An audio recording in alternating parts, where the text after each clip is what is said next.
this, JD. Okay. And Uh, it's so- going to be a rough show. We got 2 Charlies and 2 JDs, so it's going to be rough. Oh man, Joey, maybe I should change my name. I'm just glad that there's not another Jose, because everywhere I go, there's one. Well, Oh, that, Yeah, hello, hello, that's right up that's there, buddy. that's Right what up the there. J The guy stands who for stole my my name. name. He's a Jose. He's a Jose. That's- See, I'm there you Jose. go. There you go. Yeah. So you got the trifecta, JD. Yep, there you go. Anyway, so yes, the way this show works is that JD or you or whoever will present your issues that you may be having, and then we will go around, ask clarification questions, and once the question side of things is over, we will then kind of go into the advice or answer section. So please refrain from jumping into the answers right away. JD, I'm looking at you, sir. That's my job. We're on episode 20, and still. Though I catch myself doing it too, so it's a thing. The fact that you know it's episode 20, I'm amazed because I don't keep track. I just do these things. Fair. Well, I mean, since you've been doing it so long with your other one, it's kind of hard to keep track of everything you do. Oh yeah. Mhm. This show is still sort of in its infancy. Okay. True. All right. So JD, please. Yeah. Okay. So the question I have is, how do you maintain relevancy and awareness of your brand when you're not soliciting a new release? Okay. So does anyone have any questions for JD to kind of clarify anything? I know it's pretty straightforward, but I'm sure there's some things that we can ask him before we get into any things that he might have already done.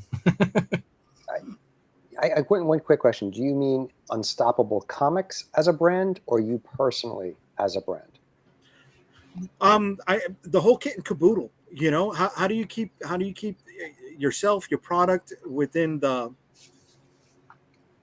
awareness of those out there in the community, right? How do you Dick Clark it, for lack of a better phrase, right? How do you go and do the $10,000 pyramid on a daily basis just so you could be in everybody's living rooms, right? So you can maintain who Dick Clark is, so people can recognize that, right? I mean, as writers, we're in the hole sometimes, right? We don't Sometimes. Yeah. We're in there. We're knee deep, and it's not like you can post a picture of the script, your first, second, or third draft, or the outline, and think that's going to generate any social currency. Well, So I do have a couple of questions. I mean, look, and these are things I'm asking you that I, of course, have deficiencies in, because these are things that I think about but I don't execute on. So the question is, do you have a marketing schedule for yourself worked out before you start your campaign? Meaning, do you sit down and you say, okay, at noon, I'm going to post here. At 2 p.m., I'm going to post here. At 3 p.m., I'm going to post here. You understand? Are you laying that out for yourself? Are you also laying out your posts in advance? Right? okay. I'm sorry. Do you have more, or should I shoot? And you know me, I can keep talking for days, so you just might as well go for it. No, like Sunday mornings, I do try to schedule the images and stuff like that I'm going to post, right? But I'm lucky if I get 2 hours a day to work on everything from A to Z, and that includes putting the fires out. So trying to schedule even the posts sometimes gets superseded by whatever fire I got to put out that day. Okay. That's fair. Mhm. Okay. Does anyone else have any questions? Joey, you got anything? Yeah. So how are you? What I'm hearing is you're asking a question about retention, right? So what are you doing? When the campaigns are over, to keep those people interested. When the campaigns are over, well, I'm still maintaining, that back and forth when it comes to the updates. I'm letting them know about stuff like that. I'm updating the website on at least a weekly basis. And whenever I'm doing a podcast, a stream, or whatever, I'm trying to direct people to the website more than anything else. Other than that, I mean, I try to do the Substack thing, but it's it's one more thing on the plate that I really don't have time to continue to maintain. Charlie, Mac, since you already asked. Yeah, I think the guys have already asked pretty much the thoughts I was having. And I guess, kind of going to Joey's question though, and expanding it a little further, like, what are you doing?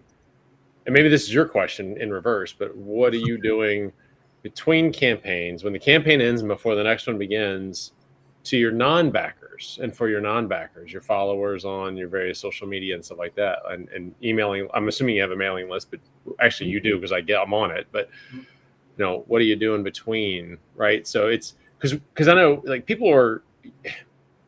It's like the old Eddie Murphy gag, right? What have you done for me lately, right? And or you can go to the Janet Jackson song. I don't care. Either one is an old reference, but what have you done for me lately is Don't literally make me what you're. What's that? Don't make me sing, Janet. But literally, that's the question of social media, right? Is what have you done for me lately? And both algorithms and people start falling off of your threads when you're not actively engaging. So what are you doing between those? That's the thing, dude. As a one-man show, right? When I'm not in release mode, I'm trying to get as much done as possible, so that way when I am in release mode, I can focus on that release and just have all those ducks that were lined up in a row dropping, boom, boom, boom, boom, boom, boom, boom, boom, boom. And then once that release is done, it's going into fulfillment and getting as much work as I can done. So that way, when I go into the next release mode, I can just focus 100% on that release. But in that interim, right, in that void, it's just. Okay. How much of a lunch break? Do you get a lunch break at work? No, you're not at all. You don't get any breaks at work. Not So even here's what I do. At the day job is as a mailman, right? 23 years for the United States Post Office. I get to the station 2 hours early. Congrats. Yeah, thanks. He hasn't gone postal yet, folks. I don't know. I've seen this show enough. He has. So yeah, brother. Sometimes, but I'll get to the station like 2 hours early instead of going to the gym like I should. I pull out the laptop and it's editing, it's script work, right? Because that's the one time that I'm 100% not affected by social media, and in the morning my brain is activated, so I can dedicate 100% to this draft, that draft, this outline. That's all writing time for me. Okay.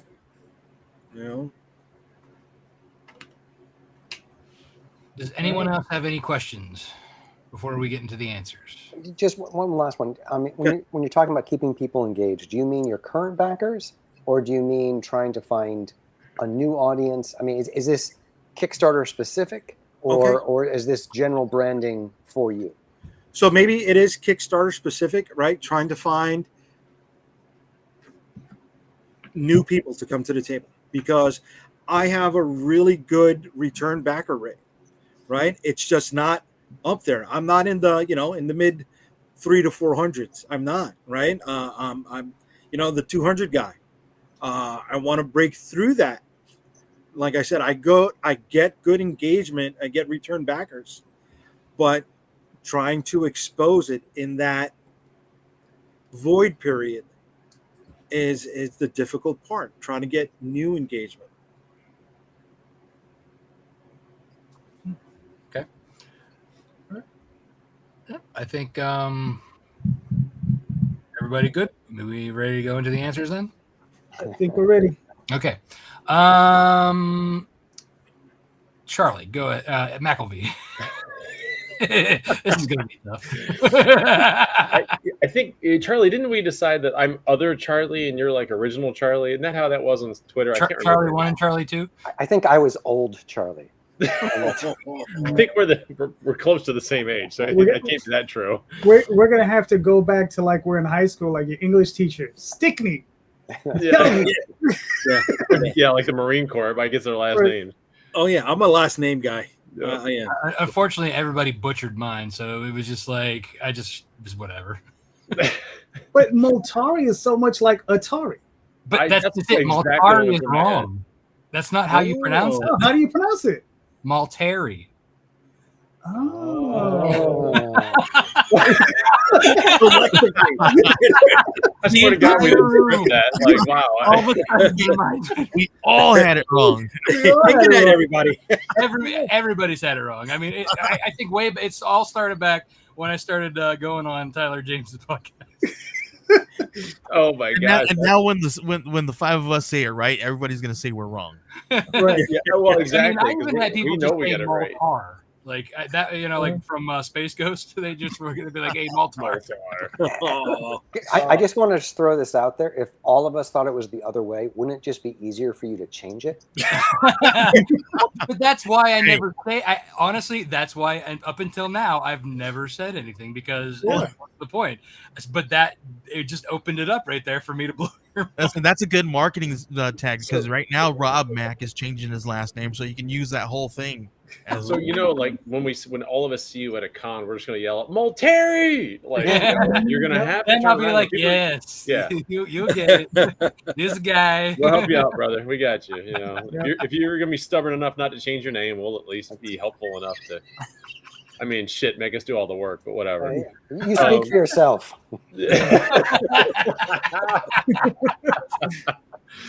Oh gosh. I just want to answer this question real quick from Chad. He paid me. Damn right I There you did. go. Damn right I did.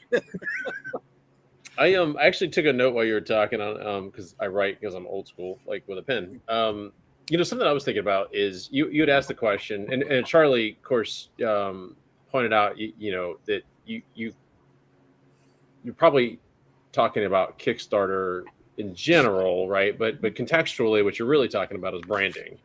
Yes. Yeah. And I was noting as you were talking about like the things you do between campaigns, you were talking about like I'm busy getting stuff done, I'm ordering this, and I'm fulfilling that, and I'm packing this up and doing these things, dude. All of that is content, right? If you really think about it, that is all content. That what you can do is take pictures of the boxes as they're being loaded up, even if you're like, right, and then of course the stacks of books that you'll load into your car and crap like that, or handing it over to your favorite postal person that's not you, right? I hate them all. And well, I mean, there's that.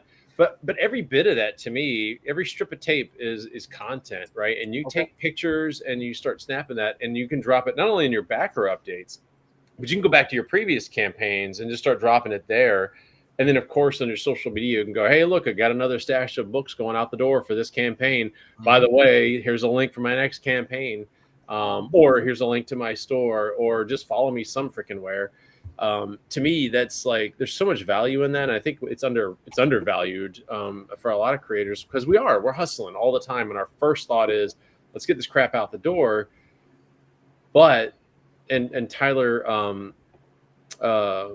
what's his good grief? I think it was yes. We were talking. We talk about marketing all the time, and like one of the things is we underrate the value of just being out in front of people constantly. So even if you're just telling them what you're doing, a quick post about, hey, 20 more packages out the door, great. Hey, look, I'm boxing up this number such and such, great. Those kinds of things keep people engaged, and they see. The other thing that's eroded quite a bit in the last 4 or 5 years in Kickstarter, we've all seen it, is lack of fulfillment, and trust has eroded. So. That's the other thing you're building too, is you're building now a trusted brand by posting these things and showing that stuff's going out the door. I just wrapped up fulfillment on, most of the fulfillment on Vito Del Sante's Stray, which is almost 2 years overdue. Shit happens. Like, I get it. So I picked up the responsibility of doing that for him in exchange for publishing the rest of his books for him. And that builds more trust. Some people are going to still stay away, right? And that's just going to happen. I get it. Fool me once. But now that I'm fulfilling it, people know I've got a track record of fulfillment, and it's added to my brand, but it also starts rebuilding Vito's brand too. And I think there's benefit to that. So, I think that's really important. Okay. And we have easy access to this thing that's attached to us at the hip.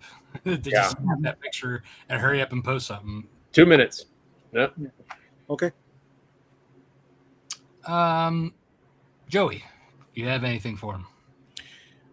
Yeah, so this is actually kind of funny because this is something that I've been researching myself lately, learning how to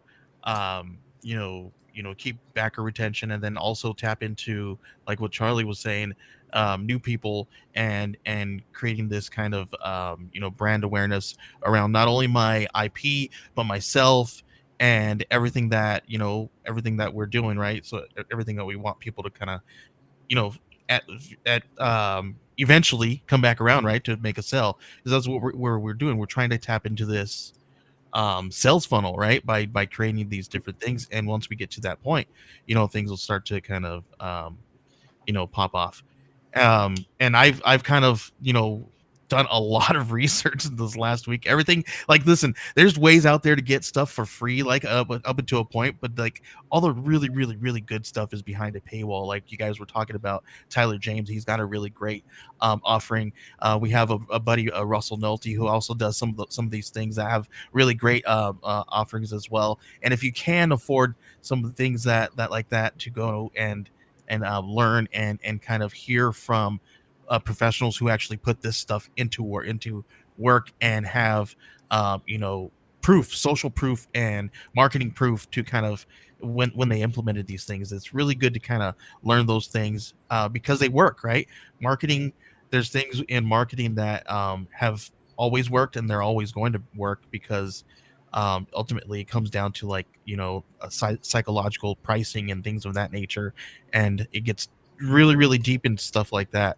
So just kind of do some research and look around. There's a lot of really great stuff that's for free out there that you can research and learn just the basics to kind of just elevate your pages and your branding just a little bit.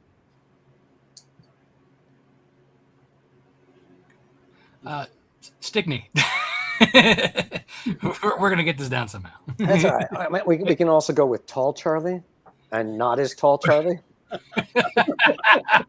But you only know that if you've seen each other, like, I mean, No, I know you I can know- just see from these squares. One of the things I would say is, like, there's a few different things going on here, and there's a difference between backer retention Mhm. and bringing in new people, and selling the brand of your books and selling your own personal brand. And I think, like, you need to know what you're focusing on. I think you need to know what the brand of all those different things is. When you're doing the brand of Jay, what is that brand that you're trying to put out there? I think Tall Charlie has a really good social media presence that's consistent, and there's a tone to it, and there's a voice, and you feel like you know him. In the same way that I've always tried to be very polite and informative in the things that I do. And in real life, I'm a complete a-hole, but, like, that's not the brand I'm putting out there. When I'm focusing it. So, like, I think when you say that you have a core group that keeps coming back for each book, right? That's great, because that means the books are doing the job of retaining the audience. Mm-hmm. People want to keep reading what you're writing. So, like, I think, like, that's almost a box you can check. It's not as much about retention, it's about audience growth. And then how are you trying to grow, your audience? And I think there are actually, the in-between time with campaigns is a harder time to grow your audience than growing your audience during campaigns. Because when you're doing the campaign, you have all these tools to bring in new people that you don't necessarily have during the campaign, right? Did you bring in a variant cover artist who has their own audience that you've never worked with before? Yes. And hopefully, like, that brings some people in. What kind of crossovers are you doing with other creators? So, like, there are active things that you can do during the campaign. I think for me, a lot of what I do in between the campaign is I grow my own personal brand. And there's lots of places to do that. Social media is becoming harder.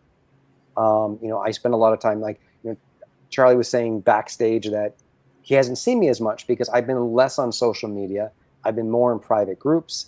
I've been doing more workshopping events. I was at Comic Pro, you know, and I was not with a publisher. I was myself. I was, you know, going back to what you're talking about, just being present and being visible. All the retailers saw me. All the publishers saw me. You know, I was seen as a person who was there. And, you know, just like being in these events, being at some of the big conventions where you're networking with people, with other creators, that's another way. So I think it's just finding different places, because if the current places that you're posting are not having the kind of engagement that you're looking for, it's also thinking about the other places you can go. And that's places that you can expand your audience, find new people who know who you are. I think when you do panels at conventions, that's always a great thing. You know, when I do a panel at a convention and I'm with established creators who do big 2 IP, and we're sitting on a panel and people are like, oh, so you raised X number of dollars doing what? And it's like there's this eye-opening look from, oh, this is another way of doing comics. And this person also is a professional. And maybe I should start looking at their stuff. And so I find new people there as well. So I think it's, you want to do the things that you're doing well. You're retaining your audience. Your books are doing your job. It's about thinking about other places you can be and finding ways to expand what you're doing, and maybe be targeted in those other places. You know, try to think about who would like your books, whether you're doing signings at comic book shops. You know, if there's local comic book shops, that's another great place to network. So. Okay. Cool. JD as in Calderon. I don't have any advice for that guy. You know I don't like him, right? You I son don't of even a know. mother. I don't even know I invited him on the damn show. Why did I let him on? Listen, kick him off. fellas. No. listen. I'm in between here. I know fighting. No. I mean, Jay. I mean, in all seriousness. I mean, it goes back to the question I asked. I think one of the things, and look, I struggle with this too. Is something I think about and I don't execute on. Right? Is prepping. Right? Twitter, Facebook posts long before the campaign, right? Like getting these things prepped up, ready to go before the campaign. So if I know I'm going to run a 24-day campaign, I should have 24 or at least 12 posts for each platform, you know, ready. I mean, and that's probably nowhere near enough. It should probably double or triple that amount, right? I should be doing it twice a day on each platform. I could probably reuse the same post on each platform. And then even on top of that, trying to incorporate a brand new platform that I normally don't associate myself with, like something like Reddit or Blue Sky. Discord's another one that's growing. Discord. What's the other one? Truth Social? What is it? What was that? Sorry. I don't even know what that. Bro, you got to be in Florida for that. That's Okay, I guess. But yeah, I think and like I said, it's one of those things I struggle with as well. But I think that might be something that if you're going to want to have that growth, whether it be in between the campaigns, like Charlie was saying, and during the campaigns, I think that's maybe something you might have to like give a little bit more time to, even though I know it's hard. I mean, I know we're all pressed for time because, you know, working the day job it is what it is. Right. Yeah. Sorry. Looking at Travis's comment there. You know what? It actually went through my head. I said Travis is going to have something to say. And lo and behold, he appears. I'll just say that's a lot of hate going Jay's way, right? First, JD says he doesn't like him. Now Travis says he doesn't like him. There's all kinds of people in Florida. Charlie, All I know- I'm a lightning rod, brother. I'm a lightning That's rod. okay. You know, I take it all, baby. Oh man. I think too, like some things little things that you can do. For example, look at a lot of us who look at our names, right? You're the only one who doesn't have an @ or a .com. Ah. Well, Oh well, Charlie is his own .com. Okay. But it's a good point, though. I don't think it's not a good. That's a good point. But I like honestly, like, for that's something small you can do is, you put your your website, especially what you're promoting at the time, right? So like right now underneath mine, I have snowpaw.lonewolfcomics, right? That's going to what I'm currently promoting, which is the pre-launch page for Snowpaw. And, I pretty much all of my socials are at Lone Wolf Comics. So you don't even have to like ask. I have those. That's something you can do in the off season. I put up a banner to sign up for my email list, and then that puts them into a welcome bucket. They get like 10 emails that are already pre-written, pre-programmed, and ready to go when they sign up, and they get a free digital download. So that's something that it's work up front, but it's evergreen as long as you don't make it's anything that's like going to be like dated, right? So you want to make sure that it's not something that's going to kind of expire and you have to go back and update it the next year. That's a nice, easy way for like new people to jump on board, and you don't have to feed them anything. They're already getting fed, while you can then maintain your current list. I'm also on your email list, but you know what I don't see? What's up? A lot of emails in the off season is what, Right. I see you during the campaigns, right? Sending stuff out, right? I see you sending the stuff, which you've established. But, like everybody said, you don't want to be that guy coming, what have you done for me lately? Don't be that guy coming, hey, I need you to help me move when I didn't help you move. You haven't seen me since last time I moved, Right. So you want to be there, like, even if it's like once a month, once every 2 weeks is probably better. As far as like posting, like Charlie was saying, the whole, like all that content, you don't have to have huge emails. You just have to have maybe 1 or 2 updates. Like, to say, hey, this is the current art that's happening right now. You got the first peep of this. And here's my fulfillment update. All in one. Boom, right there. You're already writing that. Just reuse your updates that you're doing in your, your post-campaign updates, right? You just throw that in an email saying, hey, currently working on this. This is the latest art. Check it out. You can then follow me over here. Check this out. That doesn't take much, right? And a lot of that's templated. You could all you got to do is reuse that, update that. Right. So you basically have that at your whim. Boom, schedule that out for next week. Posts, again, same thing. You can use the same stuff you're putting in your emails in your posts, because not everybody is looking at everything at the same time. Or, if you hit your spam box with your emails, well, social media there, that's another thing, and even you don't have to like schedule it. Even if you have like 2 seconds, like I know you say you don't get breaks, but I'm sure you have a minute that you're like taking a breather when you're done looking at something. You can hurry up and throw up a quick 5 seconds. If not, that's fine too. But in between, while you're sitting, in that traffic, when you're at a standstill. Well, dude, that's I optimize that time. When I'm in traffic, if I'm not hollering at Calderon, right? It's Siri, take a note, right? And it's like whatever's popping in my head, blah blah blah blah blah blah blah. And the next morning, I do my best to consolidate, because I'm still a husband, right? I still there's still family time. So that's why I say when we get home at the end of the day, I'm lucky if I get 2 hours at the end of the night to put actual work. Oh, believe me, I get it. There's times where I'd be at like baseball games or, and in between innings, hurrying up and they got to post before something happens. Oh, okay. Like I get that, man. You just, it's like, you just got to take any second you can, But again, but you do that during the campaign, right? And I know you say you do all the back end work to try and get all that stuff ready before the campaign, and then you do it. As JD said, maybe kind of spread that out a little bit. You got to like, people know now, like you said, the people who are coming back are coming back.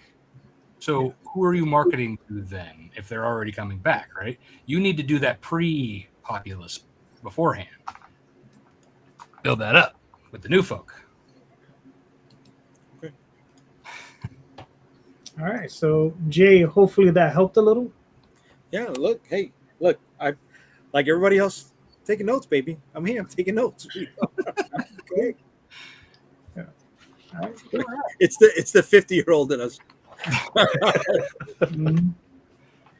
All right.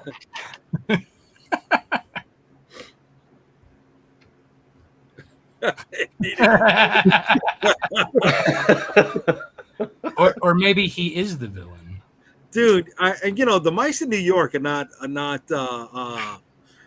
mean, The they're not mice in New heroic. York are rats. You know what I'm saying, bro? Come on. I only write about one mouse in New York, so there you go. I would also say that any of us who are in the 50 range probably know that there were two very diabolical mice trying to take over the world every single day. Mhm. So you can't trust those mice. Yes, you cannot. There you That's go. correct. We're not, Brian. Norv. All right. Oh man. Oh, that cartoon got away with so much. It was The awesome. Animaniacs. Oh my god. It was I mean, awesome. still, the fingerprints one has got to be like the all-time, like, wow, that skirted the line. Well, that and Ren and Stimpy really got away with a lot of things too. Yes. Yeah. Anyway, I digress. Before we go too far down the rabbit hole, Yeah. And we start talking about Fritz the cat. I'm sorry. Yeah, go ahead. well, yeah. Wow. Before Ren and Stimpy, the guy was doing the Mighty Mouse remake, and that was Yeah. that was sketchy also. Mm. I forgot about that. He only said cook once. It Only was the 80s. It's only Yeah, one. you weren't alive in the 80s if you did. They did do at least one line. You weren't alive. Okay. Oh, Charlie McElvey, please help us. What Ah. is your issue, sir?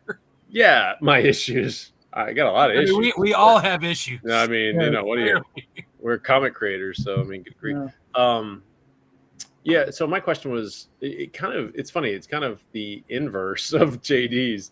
I see a lot of Carl is a great example. Carl Kiesel, love the guy, by the way. What a beautiful man. Carl is a frequent updater, and I know because I backed like literally every imp campaign he's ever put out, Impossible Jones, and I know it factors into the algorithms to some extent on Kickstarter, whether you get the staff picks and all this other stuff. But I've always been hesitant to post too much, and so I guess my question really comes down to what is a good balance of frequency. So Carl, I see probably every 2 to 3 days I get some kind of update as a backer, and again, is that too frequent? Is that right on point? I don't know. I prefer to do weekly on my back. Like every Friday, every campaign that I'm either supporting, backing, or fulfilling, I'm like, here's an update. Here's an update. Unless it's done, in which case they may get an update, and it may just be here's what's coming next, or here's what I'm doing on the other side. Like I was telling Jay, right? So, what is a good frequency for that? What makes the most sense? Just assume that I can do it as frequently as you say. So I'll work out the details on that. But what works? What's the best one to not irritate the hell out of everybody, but to keep them up to date and to continue to push the content? So who has questions for Sir McElvey? So when you're talking about, do you mean just specifically Kickstarter updates, or do you mean posts in other places? Yeah, no, Kickstarter updates. Okay. Then I will file that away for my reply. He gets it.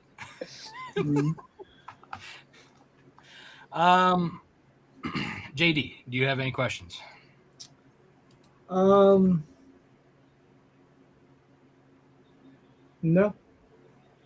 I don't. I really don't. Rosario, do you have any questions? Yeah. Why would you be concerned about posting too many updates? To be totally honest, with a few exceptions, Carl being the one exception, that's why I brought his name up. I just don't read most of them. I'm just like, okay, great. I don't care. But you're a creator too. So that's You're right, and I'm jaded, but a lot of my backers, well, not a lot, but I mean, a good percentage, probably 10% of my backers are creators as well, because there's a lot of reciprocity in the industry. I mean, it's just how we kind of work about. Not that anybody owes me anything, but there is a lot of reciprocity. I back a lot of books. I mean, hell, Charlie does. I think we're over 1,000 now, right? I think both of us are. Wow. Campaigns, and so it's just in the early days there was more of the reciprocity because but now we're just trying to tighten the belts a little bit. So Can I ask a follow-up question? yeah, please. When you mean, again, going back to the upstate, are you talking about the campaign that's live? Correct. Or are you talking about, so you're not talking about going back and posting updates to all the other campaigns?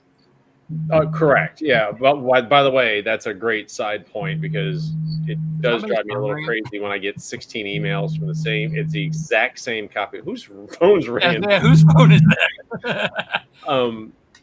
I get, I was clearing my inbox in Kickstarter today, and I can't believe I had literally 6 emails. They were all the exact same email from the same creator, but it was every single campaign, and they all came in at the same time. I do that, but I distribute it. Like, I'll do one day, I'll one another day, wait 2 days, do another one. Yeah, I don't mind the copy and paste. Try to give here too. With that, that's advice we try to give here. yeah. It's one that we try to give and sometimes ignore ourselves. I know. Well, I don't think I've got it from you guys, but yeah. So it's for backers for the active campaign. It's specifically to finish answering this question. Joe, So how many updates on average are you putting out there per campaign? So I will do. Sometimes they'll do the first day. Hey, great first day camp. Because I think it's a good practice. And then I'll do the first Friday. I usually launch on a Tuesday or Wednesday, because that seems to be prime time for Kickstarter launches. And then I'll do an update on Friday. And then the only time I do another non-weekly update is like funded, project we love, unlocked an add-on, which may be a stretch goal kind of a thing, if you want to think of it, or whatever. So unless something significant happens, if I'm going to a con, I might do an update to say, hey, come see me at this, whatever. So generally once a week. So you think about it, most backers are probably getting 6 to 7 total updates per campaign before the end, and then at the end I still do the weekly updates, letting them know funds are released, whatever, right? So up until it's completely fulfilled, then I kind of go dark. I leave them alone until the next campaign's ready to be released, in which case then I use that, as we were just talking about, for promotion of the next campaigns, even if it's not really a title. Okay. I do have a question. Now, using the technique that you use, have you seen growth? Yeah, From every campaign. Yeah, every campaign I had no fewer than 34. This campaign is actually the lowest right now, 34 new backers. So every campaign is somewhere between 30 and 60 new backers. So you feel the strategy is working for you? Seems to be. Now maybe a Kickstarter trickle that's kind of happening right now, or a slowdown that's happening that maybe this is impacting. But that was when you asked the question earlier. I was like, yeah, that's what I want to ask, because would more frequent updates, but what does that do? I guess that's my real question. What does it do for a backer? I guess, well, I have some ideas for you, but I can't get into that yet. But I do have. It's not answer time, Rob. Yeah, exactly. So Terry. So I can't. Oh, I'm not telling you my middle name now. Everybody be like, We'll just make it up. We'll get your last name. I mean, it's really not hard to guess. I'm sure I've put it out there somewhere. Anyway, so my question for you is, during your campaign, besides like stretch goals, are you unlocking anything? Do you have like milestone freebies, or do you give away something like in the middle of the campaign to try and give like attention, like to the dead zone and all that fun biz? Yeah, I have had, excuse me. I have had, wow. And I was reading Tyler's note. That was my fear exactly right there. If you want to nutshell it, right? So Yes, I've done that. Like Russell had, he and I talked one time. You mentioned Russell earlier, and or somebody did, and Merriment. well, like Harry. Pronounced Merrymont. I feel that must be my Robin Hood name. There you go. my Sherwood Forest name. I followed Russell. He made some suggestions, and he even threw a book at me. And said, "Hey, give away a week one backers thing. So if you back in the first week, you get all these digital. If you back in the second week, you get these digital. But if you back in the first week, you get 1 and 2, and then 3, and then 4, or whatever, however many weeks your campaign is." I tried that, and all it turned out to be for me is just more work. And I didn't see a whole ton of a direct return. And maybe I was doing it wrong. That's entirely possible. And I mean, you guys know me. But throwing a bunch of books at backers as a stretch goal at the end of the campaign seems to be a little bit. I mean, I get messages all the time like, "Holy crap! I got so many great books. This is awesome. Thank you very much, guys." And and look at all the digitals. And holy shit, a gig of digitals. Like, this is crazy. So that gets noticed, but the weekly thing never seemed to do anything. So I tried that. Again, I may have screwed it up, but Okay. So, all right. Does anybody else have? by the way, the chat guys didn't get the message. They're all providing answers right now. They should be asking questions, you a-holes. Like, come on. It's fine. They can leave the answers there. That way they're immortalized whenever you go back and watch. Except this guy. I just wanted to re-show that. Oh man. Somebody save us. So does anybody have any more questions, or shall we move on to our thoughts on the matter? Let's move on. Okay. Before Travis starts any more shit. Before you get more middle names. Love you, Travis. Okay, so let's see. Let's start with Stickney. Well, I think there's a couple of things. First of all, I think Kickstarter over the last 6 or 7 years has changed in terms of the audience that's there and what the audience needs. I think 6 or 7 years ago, there were a lot of people who were just sort of dipping their toes in. And so they kind of needed to be reassured as the project was going on. Like, is this creator really legit? What's happening here? But now a lot of the backer pool, they do this, and they back a lot of Kickstarter campaigns. So, like, honestly, for me, it's the thank you email on day 1 or day 2 or whenever you fund. And then after that, it's if you have some content that's important to push. Are you doing a convention? Are you trying to drop a new cover or something to sell them something new that they hadn't picked up before?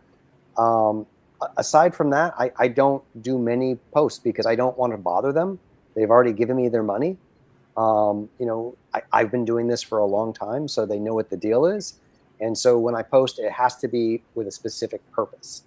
The caveat I would say is if you are a new creator, that this is your first or second campaign, then one of the things that you're doing with these updates is you're building a rapport with your potential backer base so they get a sense of what your persona is. Because again, this is, you're creating a face for them, someone to invest in for the long term. And so that's a relationship you're building. But once you've built that relationship, I don't think you need to test it. And I love Carl too, but he's just very verbose in real life. And if he sends you an email, it's a long email. Right? It is true. Yes. So like, I think he does love those long emails. That's part of who he is. And so I think it works for him. And if you love his style and, and he's great with dialogue. So there's everything that's very snappy and very funny. And so they're usually a pleasure to read. Not all of us are that talented. And, so if you don't have a reason, you just shut up. Like that's kind of where I'm at, so I think, like, again, I'll do an extra post or two for this campaign I have currently because I'm going to be at San Diego Comic-Con, and I want to share that experience with the backers because part and parcel of the campaign that I'm doing is it ties into San Diego, and I'll have different artists there, and I'll be able to share pictures and updates. but that's something very specific. If it's a normal campaign, it might be 3 updates during the course of the campaign. Hey, we funded, here's a new cover, or here's a new thing, and then, hey, we did it. That's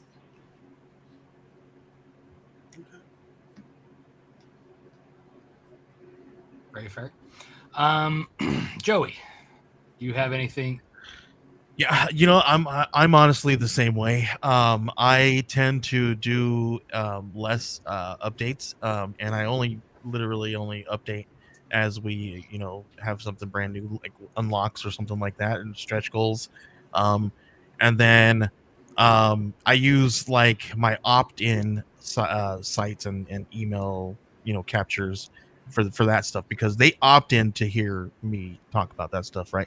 Like I opted into Charlie McElvee's Substack, right? Because he does some really cool stuff, and if you got, and a lot of people have gotten really creative with their Substacks, and it's really fun to kind of read them, just like we were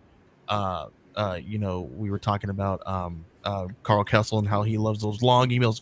People really love to be creative on Substack, so I kind of tend to lean towards the long-winded things on the opt-in options, and then leave them alone during the campaign for the updates. Okay. Can I just add one more thing? Because Yeah, we're all sure. talking about Carl. We might as well say Carl has a campaign that's live right now for Even Steven. So if you like Carl and his work, I would back that. It's going to be incredible. I'll second that, because you guys heard me. I back everything he does, and my wife is actually reading Impossible Jones 1 now, and I hear her giggling, and I love it. So she just it's a really good, fun book. At least you can get your wife to read comics. I mean, mine's like. Well, mine has to. She's my associate editor, so she reads everything. So. Well, my wife will read mine for editing purposes, but other than that, she's like, get that away from me. No, she loved Kabuki. That was her big thing. So I got her to meet David last year, and she went crazy. But yeah, she loves Carl, by the way, another Carl fan. So Impossible Jones is really good. And Even Steven spins right out of that. He's fantastic. Rosario, do you have anything to add? I don't know where to stand on this. I mean, I'm listening to the guys, right? I don't see a right or wrong answer on this. I haven't seen too many 4s. I mean, I'm gonna play that card. But if you have anything, please jump in. No, I'm listening here. I'm taking this all in. Seeing what can I apply to my stuff. Because I would post something every other day, right? I got a 3-week campaign, so that's 21 days. So I'm looking at like 10 or 11 posts, right? The opening, the closing, the updates, and yes, if I'm going to be at an event or what to look forward to. I do treat it like social more than I treat, Facebook or anything else, because these are the people that are buying my stuff. They're engaged. They want to. I think they want to hear from me, right? And these are the people I'm more willing to listen to than anybody else, because they're actually spending money on my product, right? As opposed to somebody else who hasn't invested any money in me at all. So I do try to open up engagement in the comment section in my updates. I don't know where to stand on this. I didn't know it was a bad thing, right? Because Rob, you said it earlier. If they don't see you on one thing, they're going to see you on something else, right? And Charlie, you mentioned it. Yes, there's the person who posts on all 40 of their previous campaigns, right? The same thing on the update when the new one's coming, right? I try to do my last 3, and once the campaign starts, then I'll go into the backer kit, so that way it's all consolidated and I get my stats and stuff like that. See, but I didn't know there was social taboos to posting on updates. Well, I don't know that we uncovered that there is either, but it seems like the consensus is keep it to a minimum. I think it depends on the person. I've had people tell me I update too much. I've had people tell me I don't update enough. Right. You can't listen to honestly, you can't listen to everybody, because they're all going to have their own opinions on the matter. At that point, it's just you kind of have to make it worth more while than just throwing it out a random update, right? You can't just be like, "Well, I didn't update today. I need to do one." You know, you need to make it more valuable to the people you have as captive audience, if you will, because then they will be like, "I'm not captive anymore. Bye," and drop their back. So yeah, you definitely have to do something to keep them, interested. Ryan Kroboth once said to me during my first successful campaign, that not only so I was like, I'm all, you see me, I'm always like, oh, I'm this close to this mile marker, or this, I'm like 10 backers away from here, and I'm this far away from this stretch goal, whatever, like I'm constantly like doing that on like the social. And I don't see there's anything wrong with that. No, not. But Ryan Kroboth did give me a very wise word of advice. You have backers who are already paying you, right? They're already, well, technically they haven't paid you yet, but they're already there supporting you, and they believe in this project. Give them something more to kind of, either like gamify something, or like to interact with, to get them commenting on that post, or like we've talked about, throwing something out there, an extra freebie or something that you're throwing out there just because they backed on this specific day. Like for me, like I use the full moon. I give a print just for backing before the day of the full moon. That's something that I post out there. I let them know, hey, you're already getting this because you're already a backer, that kind of stuff. Or, like for me, I like to do the game of like, hey, which cover's your favorite? Comment below. People then blow that up, and then, make sure you're replying to those. Like always want to reply to any comments that are, on your campaigns. I'm not necessarily sure that helps the algorithm, but I kind of feel like it might. Stuff like that, gamify something, say if you're going live on a show, it helps. You could say, hey, I'm going live. If you want to watch it, throw out that link, one, to kind of help the person show that you're going to be on, but also like, that they're like, hey, I'm going to go watch this guy so I can see him in person to make sure I like him, those are nice updates that don't necessarily mean that they're like part of the campaign necessarily, but they're just niceties. Like Charlie said, showing pictures at San Diego, that's a great one. If you're at a Comic-Con and you're in the middle of a campaign, show people that people are actually buying these books that you're selling on Kickstarter, right? Pictures of people holding them up, that they just bought them. You know who does that better than anybody I see on social media? Who's that? Paul Thayer, Project Neosis. That dude, every con. I mean, he did say full moon, Chad. Wrong full moon. Oh, sorry. Yeah, I don't care where Paul is. That dude is taking pictures of fans and shoppers at his table, and he's constantly posting about that. So he does a great job with that. Yeah, I mean, I do the same exact thing. I mean, if I'm at a con, you can see like every day, like I upload all those at the end of the day. They're useful. It shows that social proof. And, if you have people during a campaign who are like, because they can see their updates too. If they haven't backed you, as long as you don't have it locked as a, backer only, if you have it for everybody, they can go. Jesus Christ. But you know what I mean? Like, so people can see that too, that like, people are, liking the stuff enough that they're buying it in person, that's just, and if you do like live shows too, you can take clips of those and you can post that as well. Especially if it's on YouTube, you can do like the timestamp thing and you can specifically show them what you want. For example, I was on, Dan Mendoza's show with him, and we were talking about his cover that he had done for me. And like there was something that he said that I thought was perfect for like my audience to hear. So I like cut specifically that snippet. The next day it went up in an update, say, hey, watch me on Dan Mendoza's show. Those are the kind of things that you can do, to just, like I said, make it more worth their while, give them something interesting, a reason to open. It's the same as your email, right? You want to give people reasons to read your email.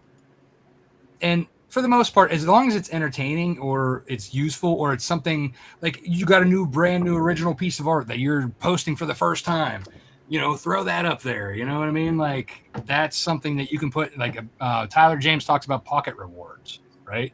So you have people who are already kind of like in your pocket, pull out something for them. That's if you, let's say you need to get to, that extra, that like you're only this far away from a stretch goal and you're having trouble getting new people to jump in. Well, you do have, like I said, you have that captive audience who are interested already. Just don't push them away. You need to nurture it. Think of it that way. And then you'll get less people who drop off. Yeah, you might get one or two, but really if those are the guys who are if they're dropping off you because you sent out an update that's actually something that's good for them, then they weren't really there for you in the first place, or they're having money troubles. Like, like, oh crap, I have a car payment or something I forgot about. People don't drop necessarily because you update one time, every 2 to 3 days. You know what I mean? Like that's maybe if you're doing it every day with the 1,000 campaigns, that you've already put out. That's something like, I said, you need to spread that out, right? Like, can't just do it all at once and make it different. Like each campaign should have something slightly different if you're going to be doing those updates. Just things like that, make it worthwhile. Like don't just be just throwing out an update for update's sake. Right. And plus those cross promotion things that you do help as well. So like it gives you, yes, you don't want to throw out an update just to throw out a bunch of cross promotions, because then that might be a little too much. But if you have something worthwhile for them, again, you want to nurture it. You don't want to push. All right. For myself, the only thing I have to add is, I find the topic very, very interesting because you hear stuff from advertising where it takes 7 views before a person even notices and clicks on a thing, right? And then we have, I've seen various campaigns where the people who are running these campaigns, they're taking out Facebook ads, right? And they're heavy into it, and you see the Facebook ad all the time, and then you click on it, and there's somewhere in the 30K range. You're like, oh, so is that much exposure needed? Can you afford that much exposure? Do you want that much exposure, right? These are various questions that we're all struggling with, right? So you're asking, are you, because I heard one guy, and the thing is being in the game long enough, we remember old information, right? Information that should be recycled out, right? Because there was one person who I remember saying, well, if you're posting 3 times a day or 4 times a day, you're probably posting 10 times too few, you're not posting enough. Right? I've heard that before. But to Charlie's point, sometimes posting less is more, right? Because sometimes I go that route as well. But sometimes, is over, can you really oversaturate, especially with the algorithms, the way they're working? Right? Because you know how it is. You post up on Facebook, how many people really see it? 10, 20 out of your 5,000 or 4,000 friends, right? So, that's the big question. And then if you're working your lists, your mailing lists, these are people who are already, as Rob was saying, are in your pocket, right? So they probably do want to hear from you, but, they do want to hear maybe something a little bit more substantive every time. They don't want to just see the same thing over and over again. But yeah, like I said, I find the subject fascinating because, where can we go with this, right? Because like I said, one person says, hey, listen, you post 20 times a day, you're probably posting, not enough. You post 4 times a campaign or 5 times a campaign, that might be too much. So it's like you just got to find that balance that really works for you and your fan base, right? I think that's the part, is finding that sweet spot. That's the hard part that I think all of us struggle with, and those people who have found that sweet spot, good for them, I don't know if that helped any, Charlie. Oh, it did. Yeah. No, it's good. It's great to hear from others, and obviously the struggle's real. Well, I'll just sort of hit the advertising thing briefly because I think that's also a bigger topic. I think advertising for Kickstarter single issue books is something that most people should stay away from. Paying for advertising with a lot of the big advertising companies, because your ROI in terms of what comes in, it's not going to be good enough, because the cost that you're having to bring in someone to back, unless you're looking to buy backers for long term.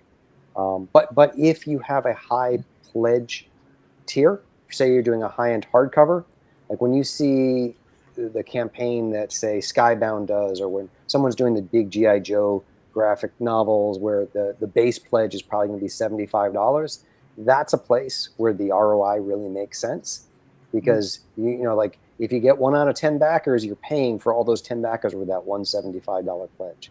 So just be careful doing the advertising. Like I did it on one campaign, and in full disclosure, I basically made back what I spent on advertising. I spent about $5,000, and I brought in $5,000 worth of pledges.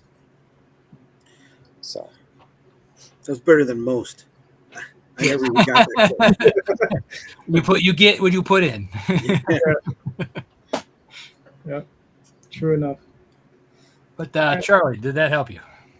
Yes, no, very much so. Thank you. And again, you know, and the comments help too, guys. I was just joking about, you know, but yeah, I think it confirmed for me like what I was thinking. At the same time, it gave me some more to chew on, so it's good. It's very helpful, actually. I never go in knowing I know everything, because I sure as shit don't. Who It's a does? moving target. It always will be. Yeah. Fact. Joey, what do you got for us, sir? Yeah, so I've got an interesting one here, because we were talking a little bit, and it's kind of everybody's kind of touched on something a little bit of kind of my question here, and I'm the first. This is my first book that I've created, and stuff that's out there, right? So I want to pick your guys' brains, because you guys are all veterans. You guys have done this, been around with the block for a while, and then. Because I was picking the brain of our friend JL Draco, right? And recently, a while back, they started this really cool campaign that was like this really awesome email drip campaign kind of thing they called it Dream Fuel, where they just do this they created this really cool campaign within itself just for the emails, and they have this really awesome landing page where you can opt in and all that stuff, and it kind of takes you through a funnel of automated emails, just like you were talking about, Rob, earlier, about, you know, when people, you know, go into your site and they trigger something and they go through this different funnel, and eventually you want them to come out of the other end with a purchase or whatever goal you're reaching towards, right? So I am looking to, that's kind of where I'm at, right? I'm at the beginning of that stage where I want to now you know, start building something like that for myself, for my branding, and for the IPs that we're going to go move forward here with.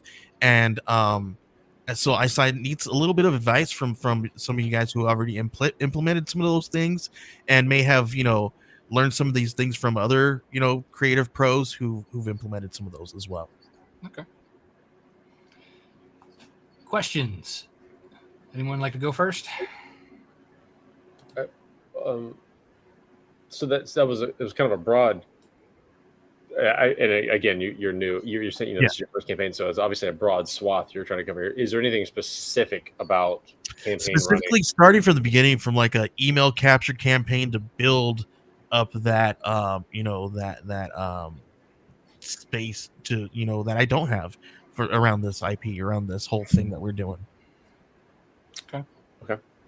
Maybe understanding the you know, the email capture campaign, and like between the pre-launch phase, and then retention, and then you know, keeping them there. I think with what I was talking with JL, how they do it is really cool. They gain these people, they have people opt in, and then it just takes them through all this really stuff. They have really cool freebies, and so he used like words like lead magnet. I'm like, dude, what the heck are you talking about?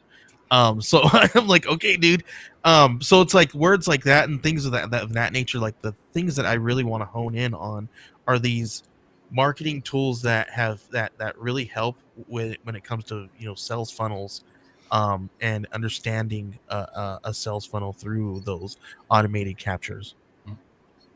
Okay. Stickney, do you have anything to add or questions for Joey?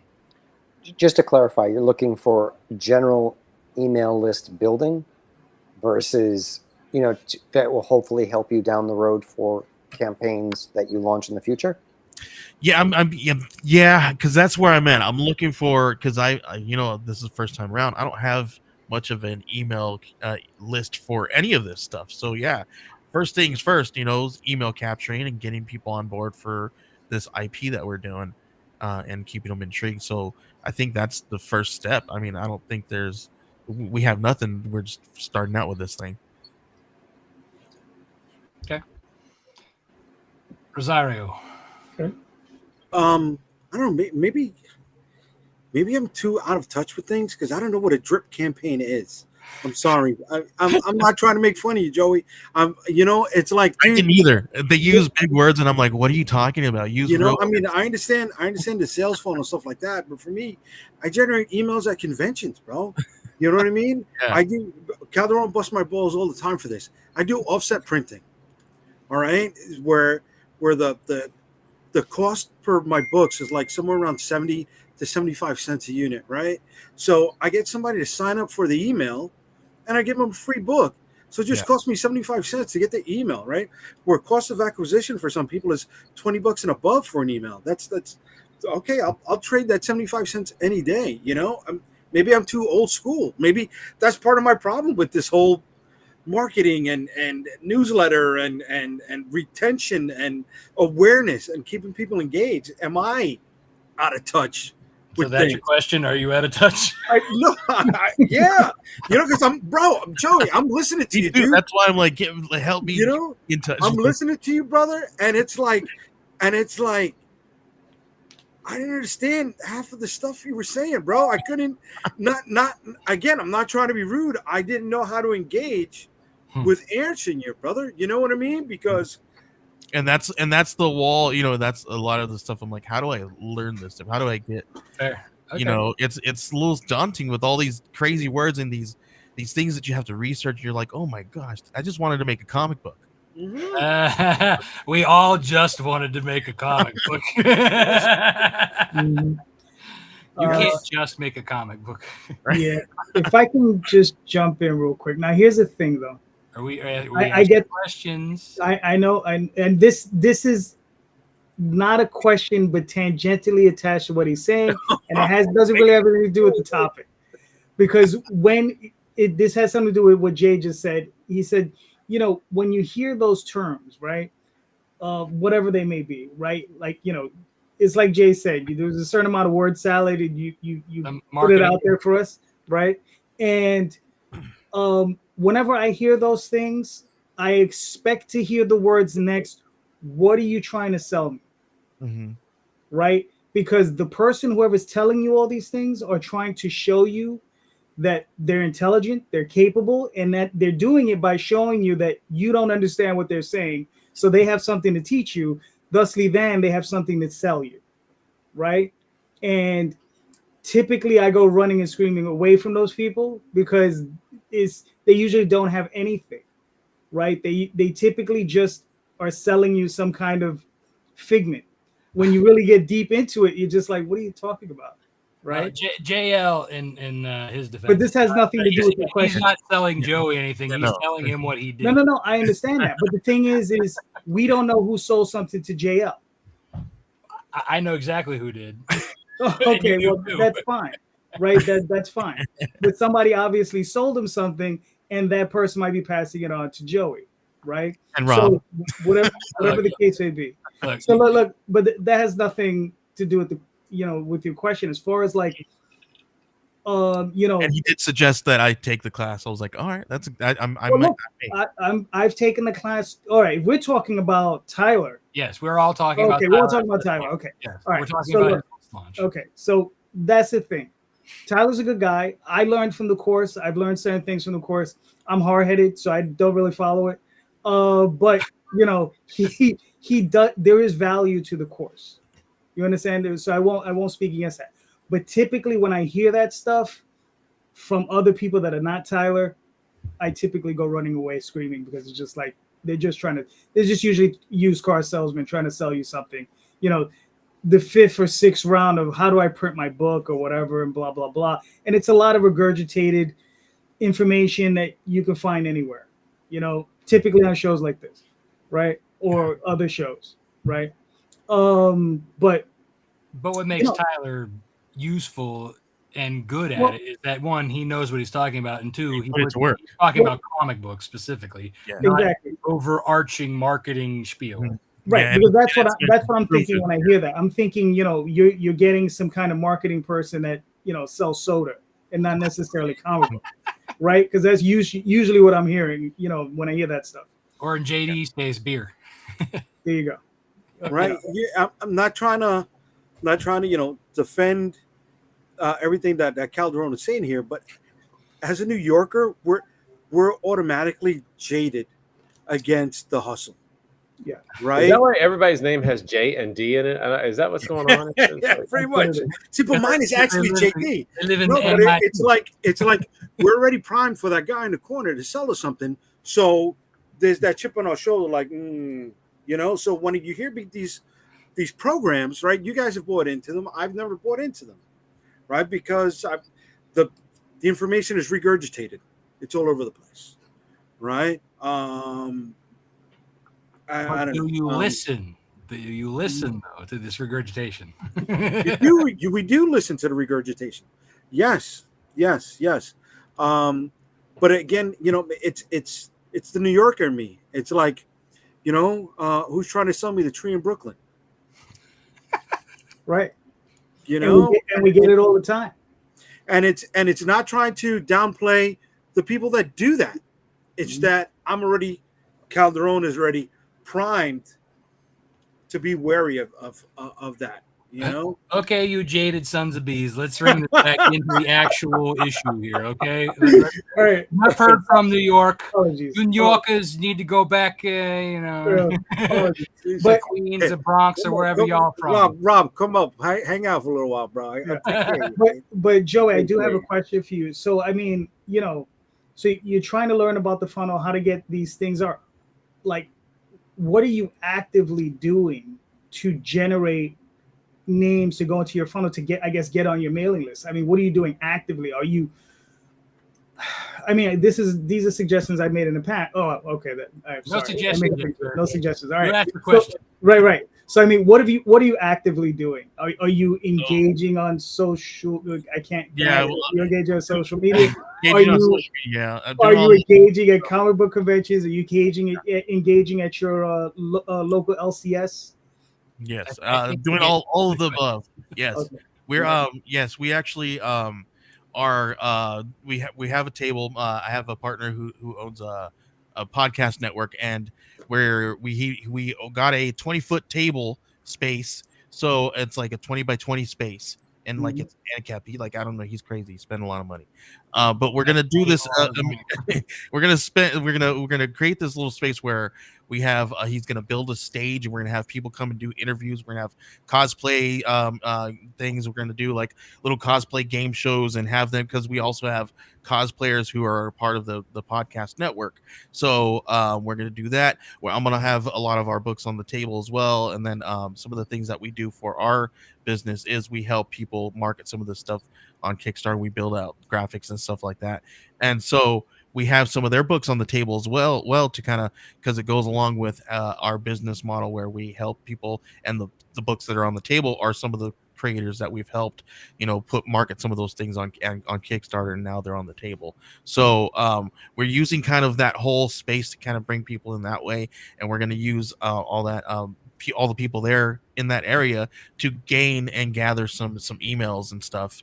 And then he's a really great guy with marketing and businesses, and he owns a few businesses that he does all this kind of marketing things and sets up all the emails, and he's got a whole team that does that for some of his other businesses. So we're going to try to implement some of those fun little funnel email things funny things that everybody was talking about a second ago, and create. So we want to create this fun little thing and not keep it weird and gross and not fun and engaging at all, because nobody likes those annoying emails that come through. You're just like, oh man, not another one. Then you finally unsubscribe, right? So we want it to be fun and not agitating. I don't know. You want to nurture, not push. Right. All There right, you I do have some questions now. Can I ask or no? Yes, if you have a question this time. Okay, Joey, are you asking a question for just your book, or for Yes, the group book? it's my book. So and when is it coming out? It's live right now on Kickstarter. It's live right now on Kickstarter. Okay. Yep, and then we're going to be doing immediately. We're going to be going into production as soon as it's over. Okay, so this event that you're going to be at, is it going to be held during the time of your campaign? Well, your campaign is live. No, it'll be after. It'll The be book after. will be on the Okay. table, though. Okay. Is there Well, you have anything? I'm sorry. Well, you have the digital. We will have the digital, and then we'll have the physical on the table, and then we should hopefully have the second issue mapped out and on Kickstarter. Hopefully, already ready to go with a call to action. So I'm is this dude that you're working with doing a regularly scheduled podcast right now, or no? Yes, he's got his own podcast. He also goes live every Friday on Instagram. He does all that stuff. I go live on YouTube every Sunday with my buddy Benjamin Morse, where we do Kickstarter crowdfunding roundtables. Okay. And the other people that you're doing books for, they're already finished, or they've got campaigns going on right now?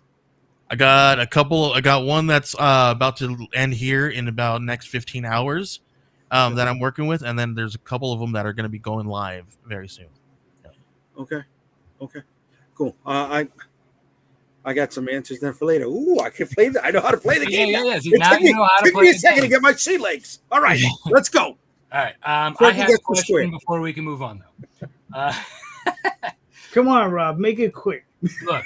You guys jacked around for how long talking about New York jadedness? Well, you know, Look, and I could talk smack because my grandpa's from the Bronx. there you go.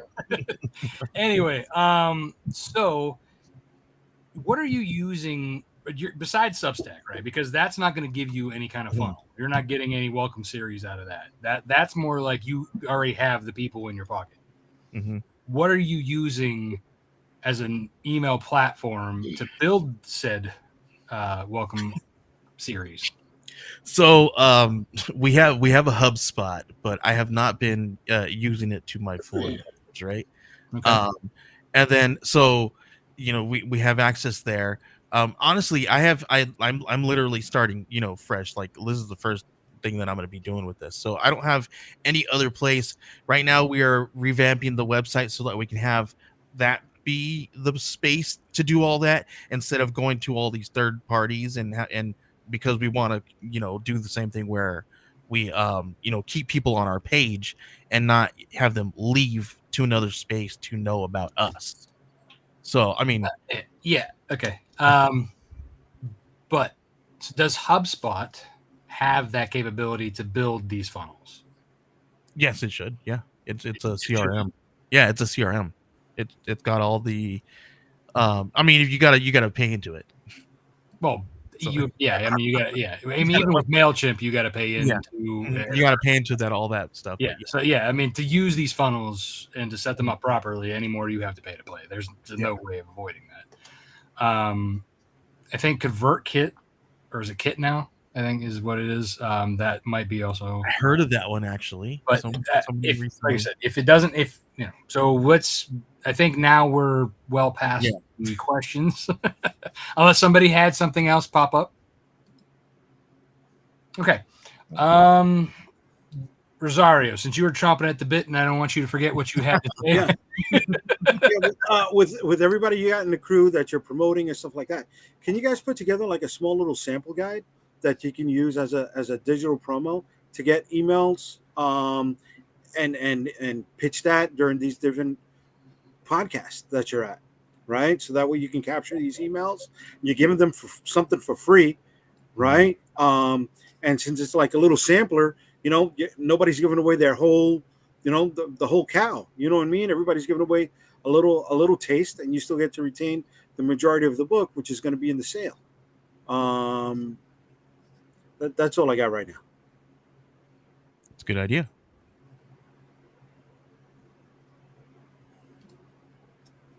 Okay. Charlie Stickney. Are we All right. Chad, no, is this talking about the butt thing still? Oh, it does have something. Okay. Damn it, Tyler! I was gonna say something about that. You son of a motherless goat. I'm sure he's used to being called that. Yeah. It's all right, Tyler. We love you. So Joey, I'm going to go the other direction on this. I'll be honest. I've never really had a robust mailing list.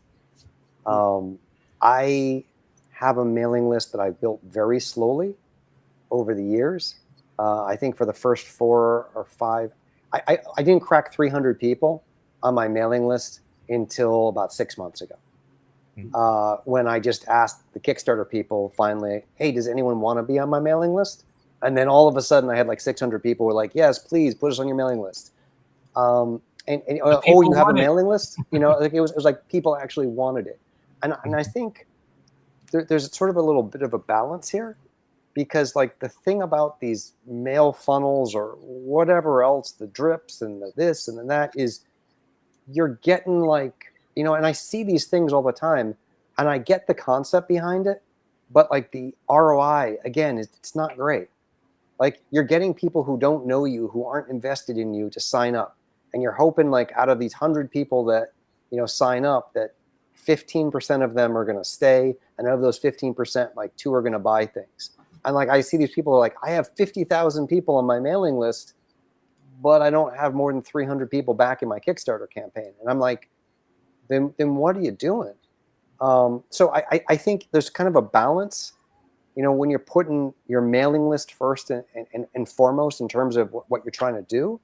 I think sometimes you have to build your brand before you build the mailing list to give people a reason to want to be on your mailing list, and, because then it's the content, like, why am I signing up for this thing? Why will I remember it? Why will I stay on it? And why will I click through? When I send an email out to my, I actually have a free MailChimp because I have less people than they charge me. So like I don't pay for any of that. Like I get maybe 60 to 70% opens on my emails. So it's like everyone who is on my mailing list wants to be in it and they want to read the things. So, it's a balance. So I just think, don't lose sight of like that, the forest for the trees. Like know what you're doing with it, and think about the amount of money you're spending and what you're going to get for a return. And I don't know, like, if you need that gigantic mailing list to launch Kickstarters. I think maybe your Kickstarters can help you build your mailing list. And I have to go, with Jade handing out the comics at the convention as a great way to build a mailing list, because those people have seen his books, they see what he does, and if they pick up his book, and they read it, they have a reason to stay on it. So I think it's just about thinking about why you want to do it, and then I'm sure there are great funnels for pulling in lots of random people, but I just don't know what the value is that early on. That's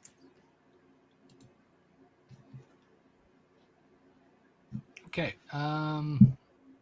McElvey. Yeah, well, first off, I'll disagree with Rob a little bit. So, like the Substack thing, if you want to use it for funnel building, as Tyler pulled out, you can actually edit your welcome message when you get new subscribers. And one thing you can actually do in there is drop a link to your store with a code for a free comic, right? So a free digital comic, or hell, if you want to give away a physical one, I don't care what you're giving away. But I think that, like for me, less is more. Like I definitely don't, like Charlie, I don't pay for any, I have no paid vehicles for funnel building. Everything is done through grassroots stuff, social media and stuff like that. I do, when someone signs up to my Substack, I'll, my welcome letter will, you can get a free comic, you can do all kinds of other stuff, to help that out. I do think that thinking about the funnel, and totally agree with Charlie, don't lose the forest for the trees, is a value. BackerKit launch is one thing that once you've got a campaign or 2 or 3 under your belt, the value of BackerKit launch skyrockets. Like, you want to talk about ROIs, it's ridiculous. So because it's to an extent with that, though, you have just to keep launch, not the whole thing. But yeah, well, I mean, BackerKit launch started out like a great tool. I still use it, but I also feel like it's lost its luster because it's using the same URL that everybody is using with this random creator name in front of it, and it's going. You can edit all that. Yeah, I edit mine all the time. Right, but my point is that it's still at BackerKit. Is in there. I feel like their emails are going to spam boxes more. Their fulfillment emails are going to spam boxes more. So that's something I wouldn't rely on as your main. No, maybe not your main, but I'll disagree based on my analytics. But I think it is, and again, it's the only paid tool I use, and I get my money back on it every single time. So it's without a doubt one of those things. If you're going to pay for it, that's the one I would pay for. Not a big fan of BackerKit as a whole. I think it's kludgy and hard as shit to put together everything, and it takes forever, and it's not worth my time. Especially now that you have other things in Kickstarter. But back to the point is, that is another one that you consider. Doesn't have to be your lead horse, but always be thinking about what you can do to generate something. And Charlie said it well. Like, why should they give a crap? Is really what he's saying. You've got to give them a reason to say, who gives a crap? And give away a free book is absolutely why. I've done a number of times. I was at Baltimore last year, and some mom was looking at one of our all ages books for her kid, and they were looking at the $10 one. It was a deluxe edition. It's like, it's 48 pages. It's an expensive book anyway. And she thumbed through it, and she's like, oh, he'd really love it. And I was like, yeah, he probably would, and so and then she started walking away, and I was like, take this. And I gave her the $5 version of the same book. It's just the first half of it. And I said, here, and if you like it, where I'm at.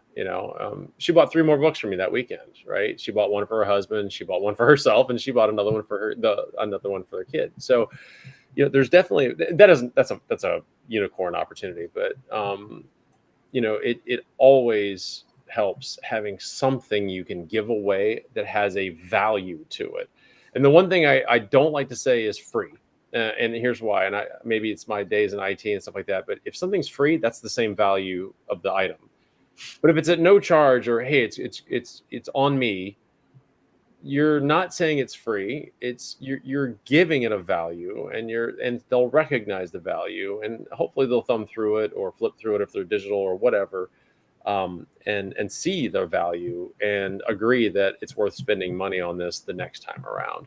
So, you can get all the fancy marketing terms you want, but it really comes down to bringing people in by creating value somewhere along the way and giving them a reason, giving them an answer to the question, who gives a shit? Right. Exactly. JD, do you want to go, sir? Or shall I? I mean, my thing is pretty much along the lines of what Jay was saying with giving away a free book. And this is advice that I've given before on this show. And it's, one of the things you could do is very inexpensive. I really enjoy and I collect trading cards from independent creators. That is something I really like, right? So I create my own. And what I do is, you go around to your local comic shops, you can get 5,000 trading cards printed up for a couple $100. And on the back of it, you put a QR code, and you can give away a digital book, right? So that people can see the first issue, that sort of thing. And they're also going to get a trading card. I like them better than bookmarks. People do tend to use bookmarks, but they do tend to get sometimes stuffed in a book and forgotten. Trading cards, I put them in a binder, and I do actually look at them every now and again. So I think for me, those are a better value, and people do like them because they're little things, little trading cards. Because they're little. Everybody thinks they're gonna get a Pokemon or something. Yeah. Well, Um, we recently created our own trading cards and our own Sure did. booster packs out of Right. out of DIY Peeper, and Yeah. so we're gonna be giving these away at our table and then we have a handful of other things and swag and stuff so that we're gonna be giving away and collecting emails that way as well. So Oh, that's far cool. right now, so we have our live appearances down. So Mhm. we need to move that to our digital digitals. space, our digital capture space. Oh, Yeah. if you don't mind, on your live thing, and this is something I do, I went and bought, it might have been Staples, but like little 5x7 stanchion card. It's a magnetic flat front. They're plexiglass, right? And then it's got a slightly angled, Mhm. and you just drop a sheet of a 5x7 graphic in there. I've done like exclusive covers for the show or mentions for the show, but I always have with me two at minimum. I'm assuming I'm running a campaign, and I always am anymore. One with a QR code for the current campaign and a great visual to go with it, right? And then maybe a logo, almost like a comic book cover, something to draw the attention. And then the second one goes to my store. And while I was at Fredericksburg Comic Con this weekend, I sold 6 books on my website that came from the QR code. So, that's not a lot, but I mean, it's more than I would have gotten had I not had that on my table. So keep always be promoting, right? ABC, always be, converting. You got Yeah. there, so. So something like that on your table, even if somebody goes, let me think about it. Well, hey, while you think about it, scan this. And then even if you don't come back, you can still get, I'll give you the same deal or whatever. Yeah. For sure. Okay. So I will kind of throw my hat in the ring here for the funnel, if you will. So, kind of much like JL, and as I had mentioned before, I have a welcome series. Something that I do. So I start off with the free digital. I give them the issue 1 of Nightwolf, and then I think I also give them the 9-page preview of Snowpaw 1. I think I'm gonna eventually update that because I have the whole thing now. But yeah, so that's the start, and then it kind of brings them into my world. I talk about during the welcome series. I start talking about my world building, my mythology. I introduce myself. I talk about how I got into comic books, how my dyslexia was something that got me into, my mom helping me learn to read with comic books. That's something I talk about. It's my origin story, why I'm, obsessed with werewolf books, and why, and then I go into character development, talking about, I do it. Who's Nightwolf, who's Snowpaw, who's this villain, so on and so forth. So each email is kind of introducing these people into my world, who these characters are, why they should care about them, why I care about them. To kind of give them that back matter that not a lot of people get. And Travis, you're killing me. And then, yeah, so there we go. That kind of stuff, it helps, that helps the why, right? Giving them the reasons, giving them something interesting. I'm not pushing anything at this point. The only thing I'm doing at the end, I have a single, button that says, follow me on Facebook. The next one, follow me on Instagram. The next one, follow me on Twitter, I guess, X, whatever it's now. Those are just kind of getting them used to that one thing, that one action, clicking that button. And then when we get to a Kickstarter, there's that one call to action at the bottom of the email. Hey, I'm running a Kickstarter now. Join the hunt. That's kind of you don't want to push, sell, push, sell. As we've all been saying, you want to make your email worthwhile during these things, right? So that's kind of you want to sell yourself. You want to sell your book, but you have to sell it in a manner that that you weren't passionate about, that you care about, why you're doing it. You want to sell the why, not then later on that's when they come and buy the book. Those are the things that you kind of want to do. You want to nurture, not push away. You don't want to just be like, sell, because those, that nobody cares about those. They leave those lists in a minute. But like I said, that's my welcome series. There's 9 of them, and then that's when I get into the newsletter. That's when I'm every other week sending out something saying, hey, here's the latest art by Mog, here's the latest art by Carlos. You're the first ones getting that sneak peek of this cover by Chris Williams. Stuff like that. Sharing the things like that's kind of like when you move them to the Substack or whatever you're doing with it. But as far as also like from pushing that digitally, again, you could be if you have a vanity URL that goes, if you're like your landing page dot whatever.com takes them to your landing page where it gives them an introduction to the story. Give them that reason to say, hey, I want that free book. Or I guess as Charlie would say, that book on me. It's on the house, Yeah, exactly. Yeah, have a book on the house. Here you go. Sign up.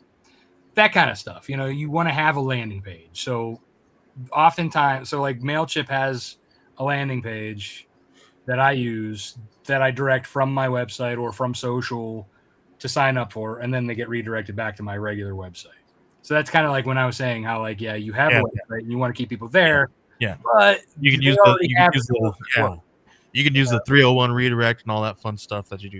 Yeah. So exactly. I've had to do all that stuff with the podcast networks and because you have to do all that stuff with the RSS feeds and 301 redirects and all these fun different things. So I had to learn all about that stuff long ago. So I those are the things and that's part of why we're doing this, because a lot of the same stuff that we're talking about, this kind of funnel and stuff, we did the same thing with the podcast network, but just with podcasts and ads and advertising that would go to on those different podcasts. It's the same idea, different audience. And that's another thing I do want to bring up, because Charlie, but both Charlie's, Jay, like everybody's kind of touched on this a little bit. You don't want to do one of those, like, I know if you want to build it fast, okay, one of those viral giveaways.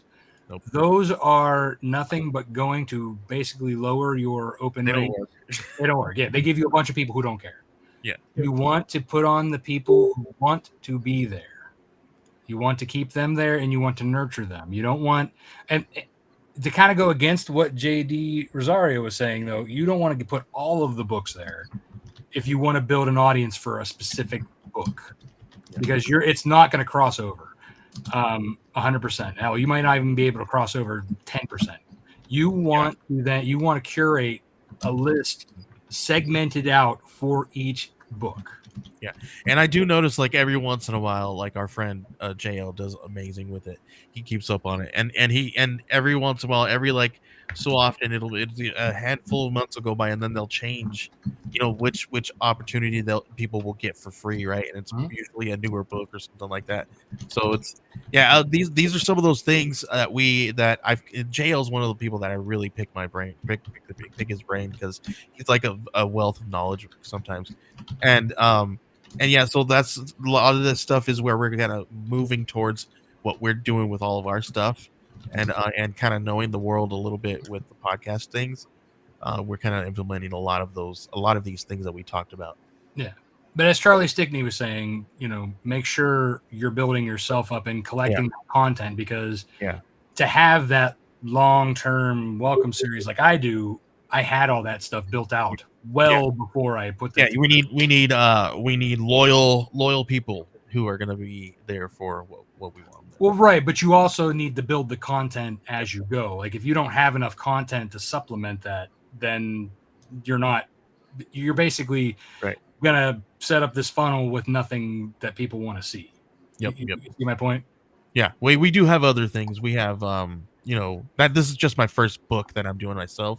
We have an anthology magazine, and then we also have the trading card stuff that we're doing, and we're also implementing other things that we're going to be doing as well very soon. So that's why we're really uptaking what our output on these different things right now. So that's why we're really trying to build this up so that we can build out the momentum as at the same time that we're putting this output out. So It's good that you're thinking about that as you're doing it. Mhm. All right. Cool. Did that help? yeah, definitely. JD, do you have or anything to add or anything?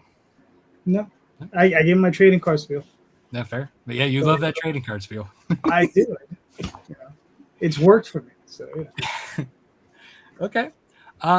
Charlie Stickney, I know you didn't necessarily had a issue per se, but you had a topic of conversation that you would like to discuss. Yeah, I think when you look at how Kickstarter has evolved over the last, say, 7 years, 8 years, when I first started doing things on Kickstarter, the majority of the creators were people doing one-offs. They would do an anthology, which would have a lot of creators, or it would be a big graphic novel. There weren't a lot of people who were serializing. There weren't a lot of people who were trying to do 5 to 10 to 30 launches a year. And I've seen, like there's kind of been that evolution to you look at this group, and most people who are doing things here are not doing it for a specific book. It's for a line. It's for a publishing company.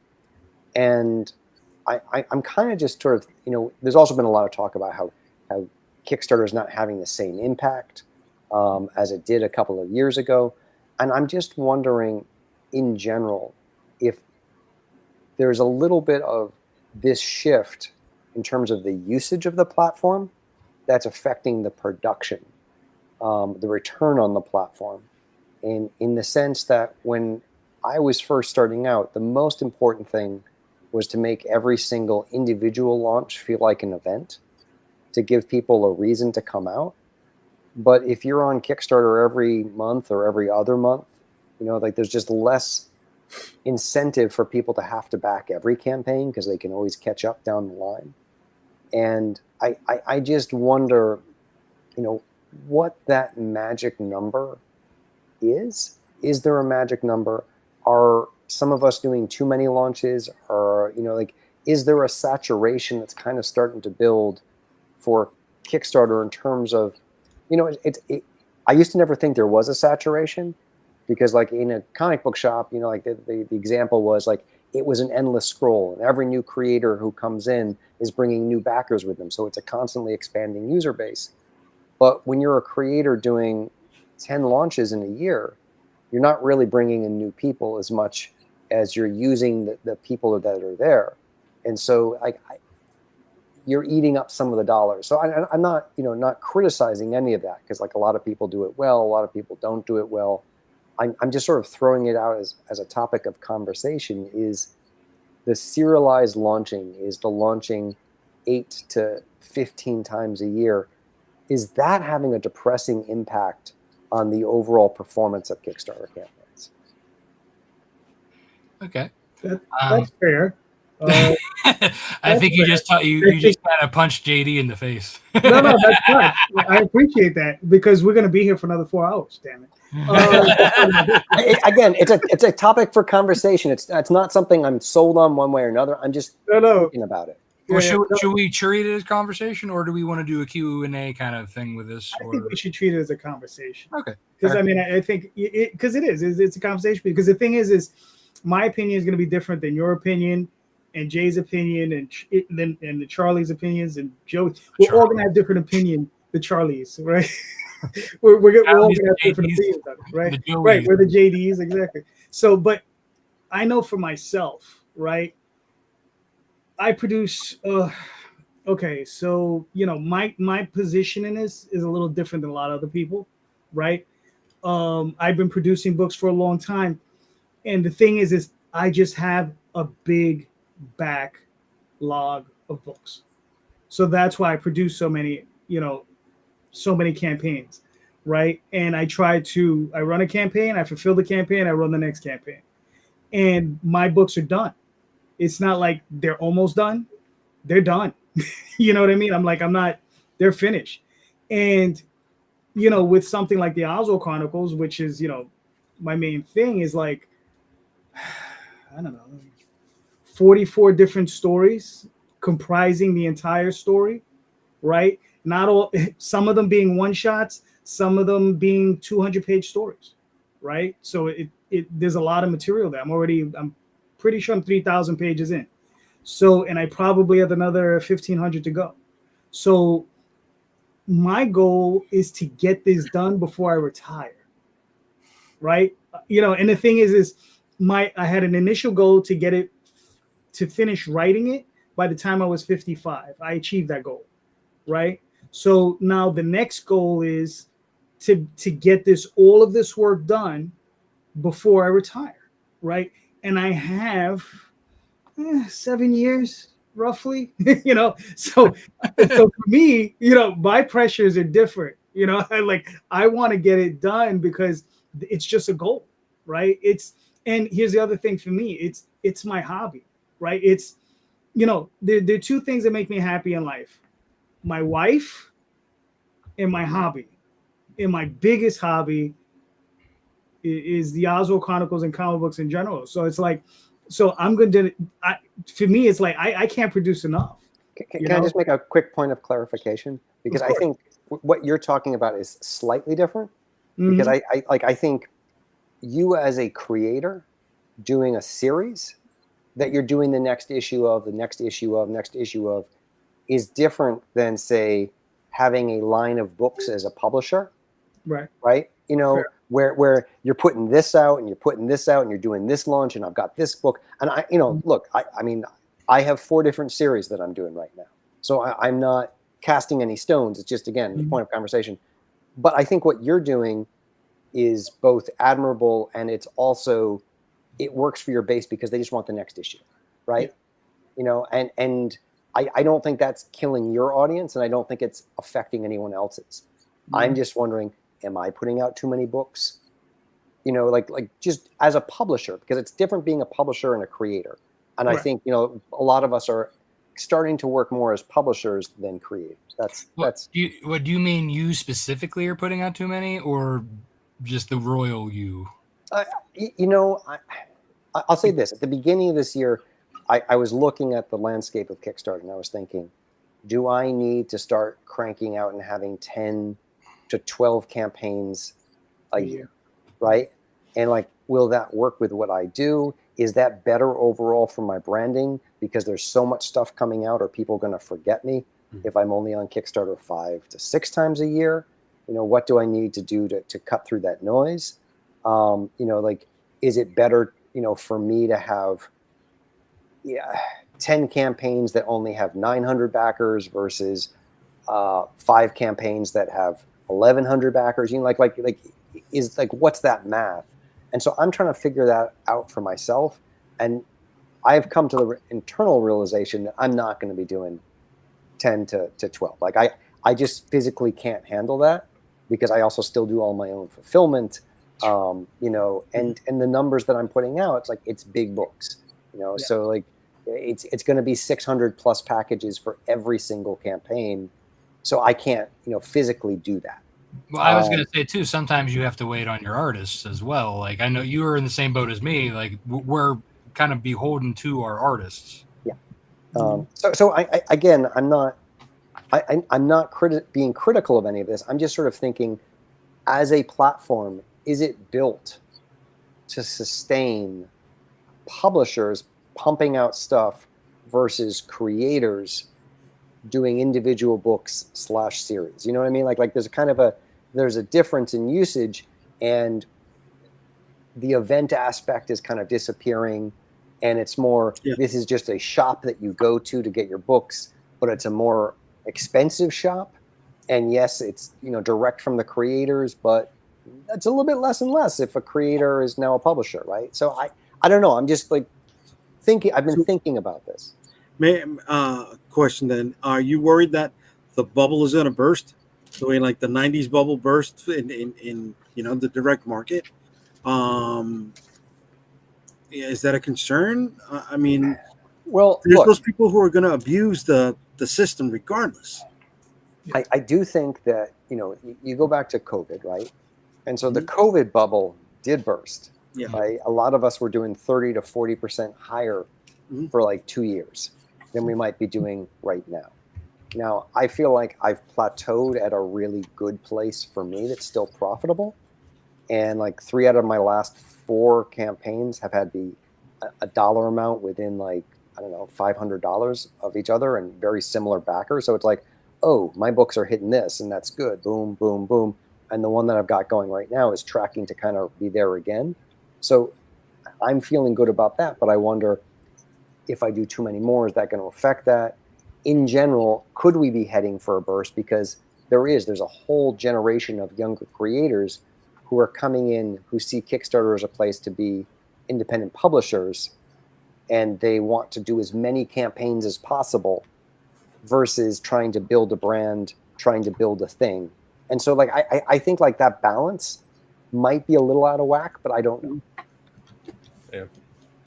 Yeah, if you'd asked this question or posited this conversation 4 or 5 months ago, I'd have been like, no, you got to be on the platform like nonstop, right? And I think I would have agreed with that mentality. And I saw the same thing you did. In fact, Chris Moses and I had a conversation about, if you're not on the platform, they're forgetting you. Like they're moving on to the next. Their money's going somewhere else. So you got to be on platform, and instead of sitting around complaining why your campaign's not funding. Today, I have actually kind of been in the same boat as you have. Is like my campaigns are successful. They always get the fun project we love stuff. That's great. Fairly consistent. I'm in the 150 to 180% funding on every campaign. And maybe the dollar amounts are a little different, but the percentages are about the same. And I'm getting, like I said earlier, it's still a decent swath of new backers, but it's not as voluminous as it was before, right? I was getting 112 backers in my first few campaigns, every single campaign, and it was like, holy smokes. But I plateaued, and that didn't take very long, and now it's kind of fizzling out.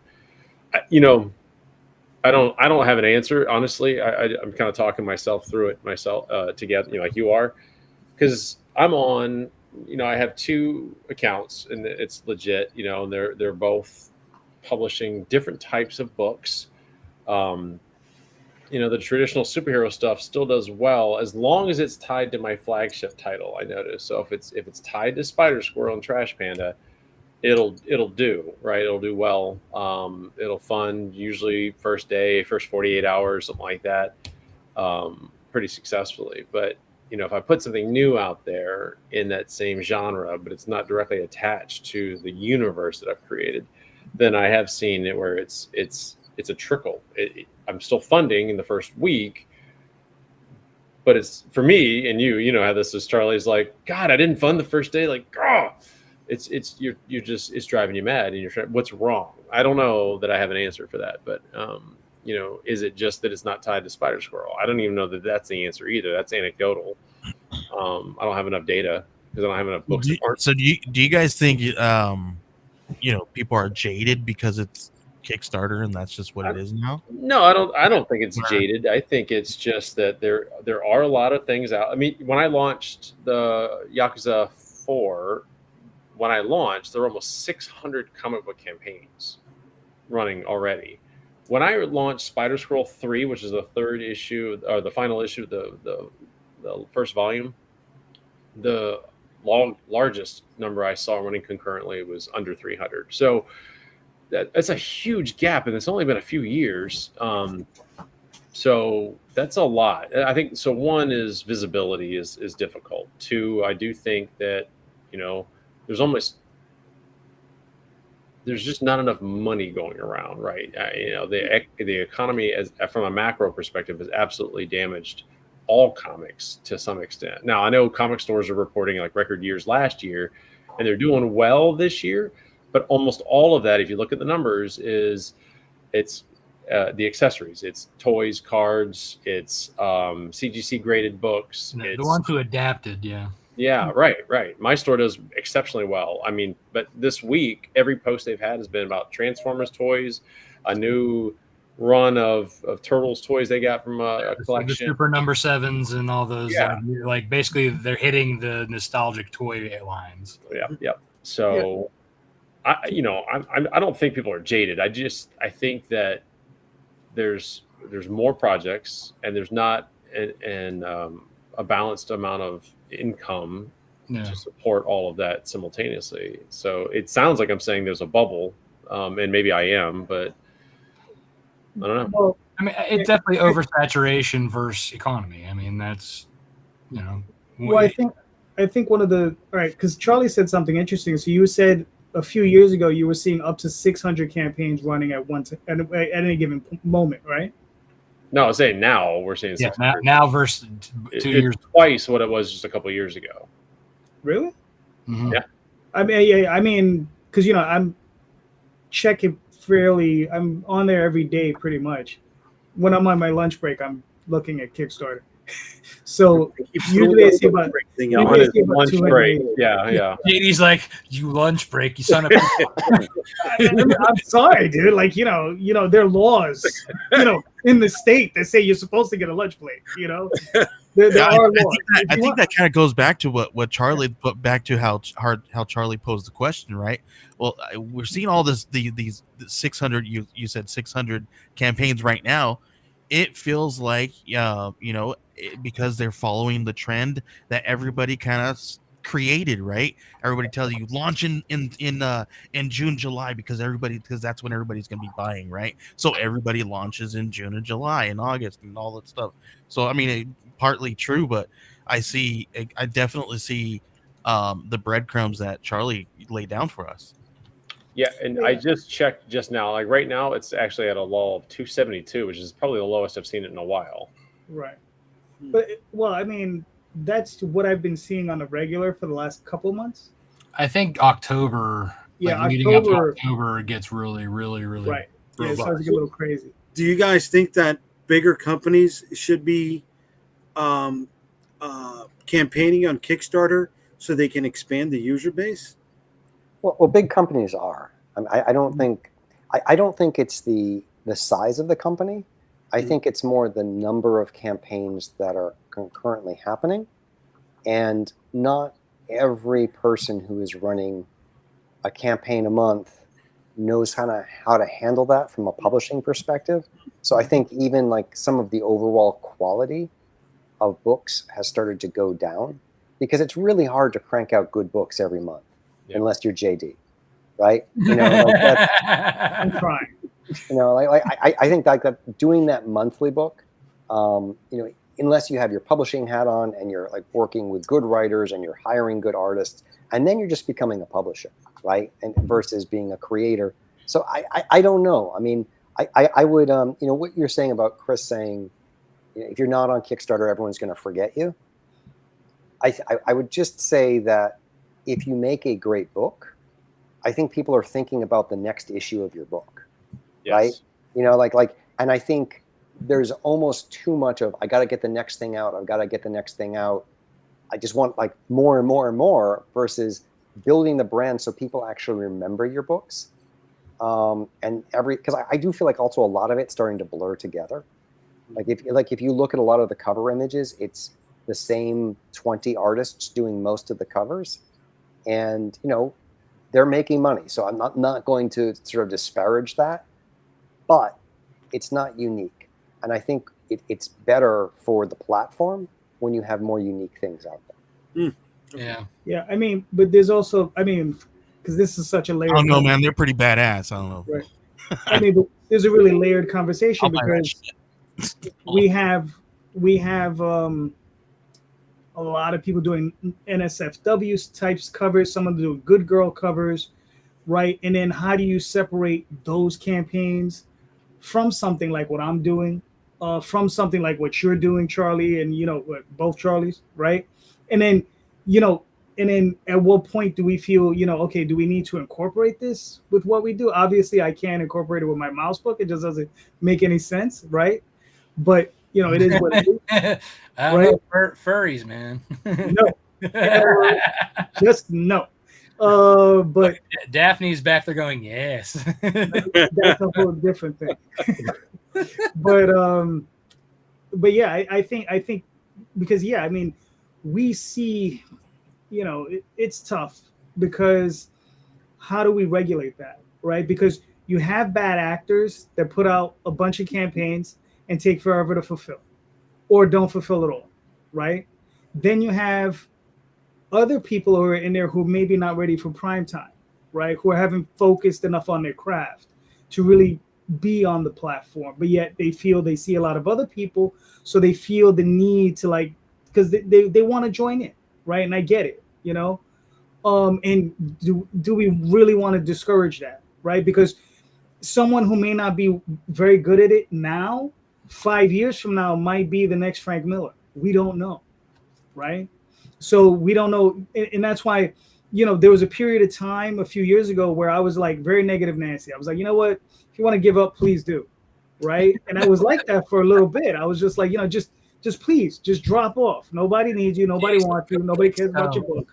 You understand? But I was like that for a little while. Now I'm like, look, like, learn and develop your craft as much as you can. Study, learn, put out your best foot forward.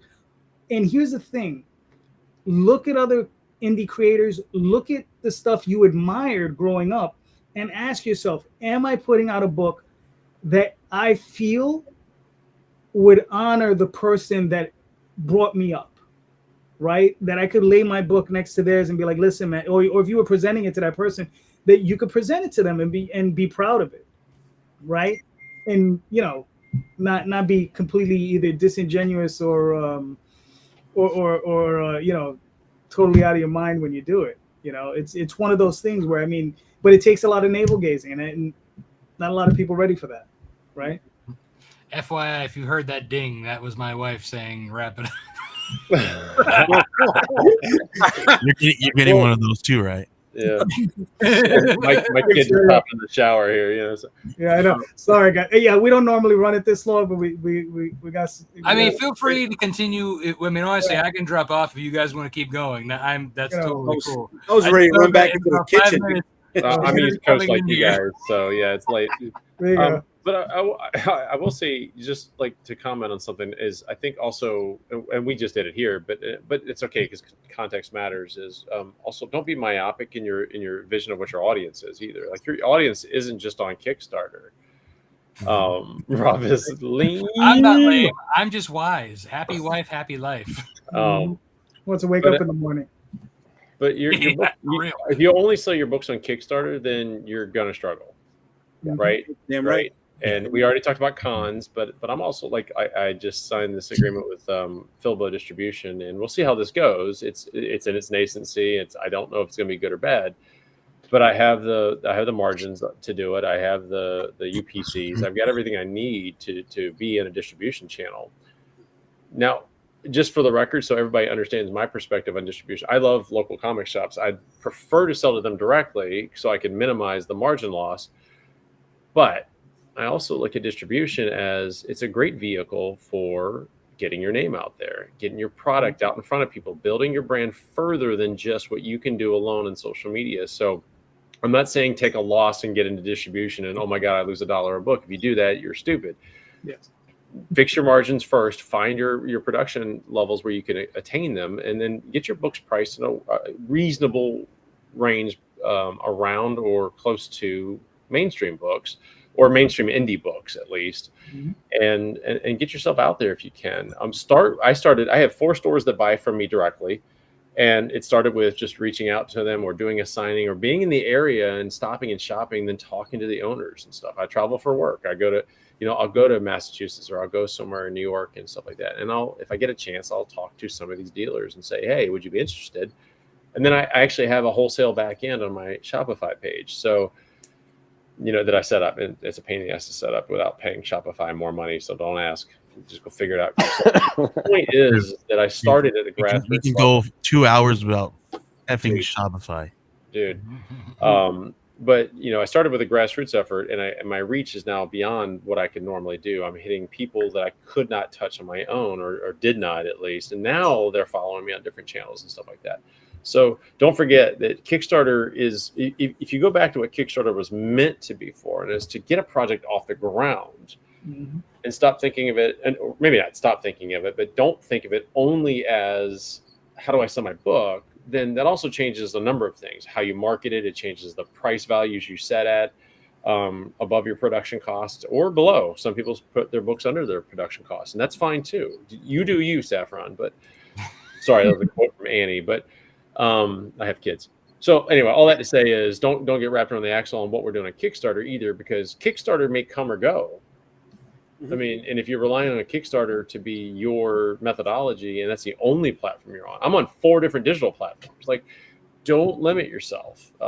Your book deserves, that's the way you should think of it. Your book deserves multiple streams of visibility, and you deserve multiple streams of income. Make that shit happen. Yeah, I remember when TikTok went down and everybody's like, well, how am I going to make my money? All right. Go twerk on Instagram, buddy. Yeah. You guys twerk too? Wow. I mean, Rob does in a full moon. Yeah, that's true. All right. Naked. Yeah, Charlie, I just wish we had another 4 hours. Guys, I gotta bounce. Have a good one, Rob. Rob, do that. I'm gonna bring up everybody's campaigns. We'll show them off real quick, and then we'll wrap it up. All right, guys. Good night, guys. Take care, Rob. Good night, Rob. Good seeing you again, buddy. You Yep. too. All right. So before we go, though, we just need to decide how we as a group want to pronounce his last name. Right? I mean, do we want to bastardize it all to heck? I mean, What did he say was Multari? it's Multari. Multari or Multari? I don't know. Multari? Multari. Multari. Multaire. Multari. All right. So, I thought it was this. Oh my gosh. All right, Jay, come on. all right. Shield of the Interceptor is based You're on about the the guy who found the shield that was supposed to be paired with the sword Excalibur and all of those who are coming for his head. It's going to be launching this Friday at 8 p.m. and covers by Larry Toussaint. We have a reward for returning backers. Doesn't matter which book you've backed from me before. It could be anyone. Doesn't have to be from the Shield of the Interceptor line. You automatically get a free Holochrome trading card. A Holochrome trading card on me added to your reward. And then we also have another Holochrome trading card for the early bird backers. Little homage to the classic Wizard comic book magazine. So we got that in there, and these are both Holochrome trading cards valued at $5 each. So if you're not a returning backer or if you don't get the early bird, you can still purchase them as an add-on or extras if you like. But the first reward is for 10 bones, and that includes the shipping. So you get a great value if you're a returning backer, and you get us within those first 48 hours. All right, there you go. Nice job. Thanks, buddy. All right. Charlie, here we go. We were both waiting to see which one. Right? Well, I'm going in order as you showed up for the show. So Bam Pow, here we go. So we're at American Yakuza. Our mature audience is Fish Out of Water story. It's a Japanese murder. It's a murder mystery set in Japan, rather. A fun story, co-created with Chris Moses and Anthony Stokes of Red Sea and Fire Ant Productions. Beautiful book, well done by our Italian sensation Damiano Restivo, colored by John Rock from DC Comics, Invincible fame. He did 30 some odd issues of Invincible's colors. Look at that. Recognize that art there, Charlie? Connor Hughes did a cover for us. It was great working with Connor for the first time right before he picked up that Transformers gig. So Nice. great. I know. I got him right in the nick of time. We got a few naughty covers here. This is a sweet version. We got a naughty cover, a couple of naughty covers too, if you want to enjoy that. They are beautiful. They do really well. And the book is a fantastic, fun tale. This is our penultimate issue, so we only have one more left. And those coins, dude, go back to that coin. So these coins are one of my hottest add-ons. Every campaign, they are fantastic. And at every con I sell, like this weekend, I had a 1-day con and I sold more of these than I did of the #1 issue, which is crazy. So really fun add-ons. And we'll eventually do a campaign just for coins. We'll add a few more to them to kind of round out the family, so to speak. So look for that coming later, maybe this year. We'll see. After our conversation today, Charlie, maybe not, maybe next year. Yeah, anyway, it's been a hugely successful first launch. This is our first mature audiences title that we've ever produced, and it has consistently done very, very well for us. Probably because it's a really good story, and I can say that because I'm not the only writer. I read this a little bit as a fan too, and it's extremely entertaining. So back it. Very nice. There you go. Very good. I think I need to go get one of those coins, man. Yeah, I love those. Dude, they're dope. I got a bunch of them already. Yeah. Well, we had 5. Well, we got 4 now. 5. The 5th one's coming. All right, Joey, what are we looking at? This is my book. This is I Need Your Skin. This is a supernatural horror. This is created by me. It is written by my friend Alan Dunford, who has done Grandma Chainsaw and Pocus Hocus, Horrors in Hell. He's got one coming up that's called Beneath the Lighthouse. We actually printed the part of Beneath the Lighthouse in one of our anthology magazines. But this one follows Nora Perkins, who has a fear of aging, and she believes a clairvoyant can help her, but a deal will be made for a small piece of her flesh. Think A24 style kind of storytelling here. This is done by the talented Brian Belando. We have covers from Brian Belando. We have covers from Ruin Mocho and Kit Wallace, and then our friend who's done some covers with Charlie McKelvey, we have Benjamin W. Morse doing a cover as well. Nice. Yeah, looks really good, man. I mean, Yeah, man.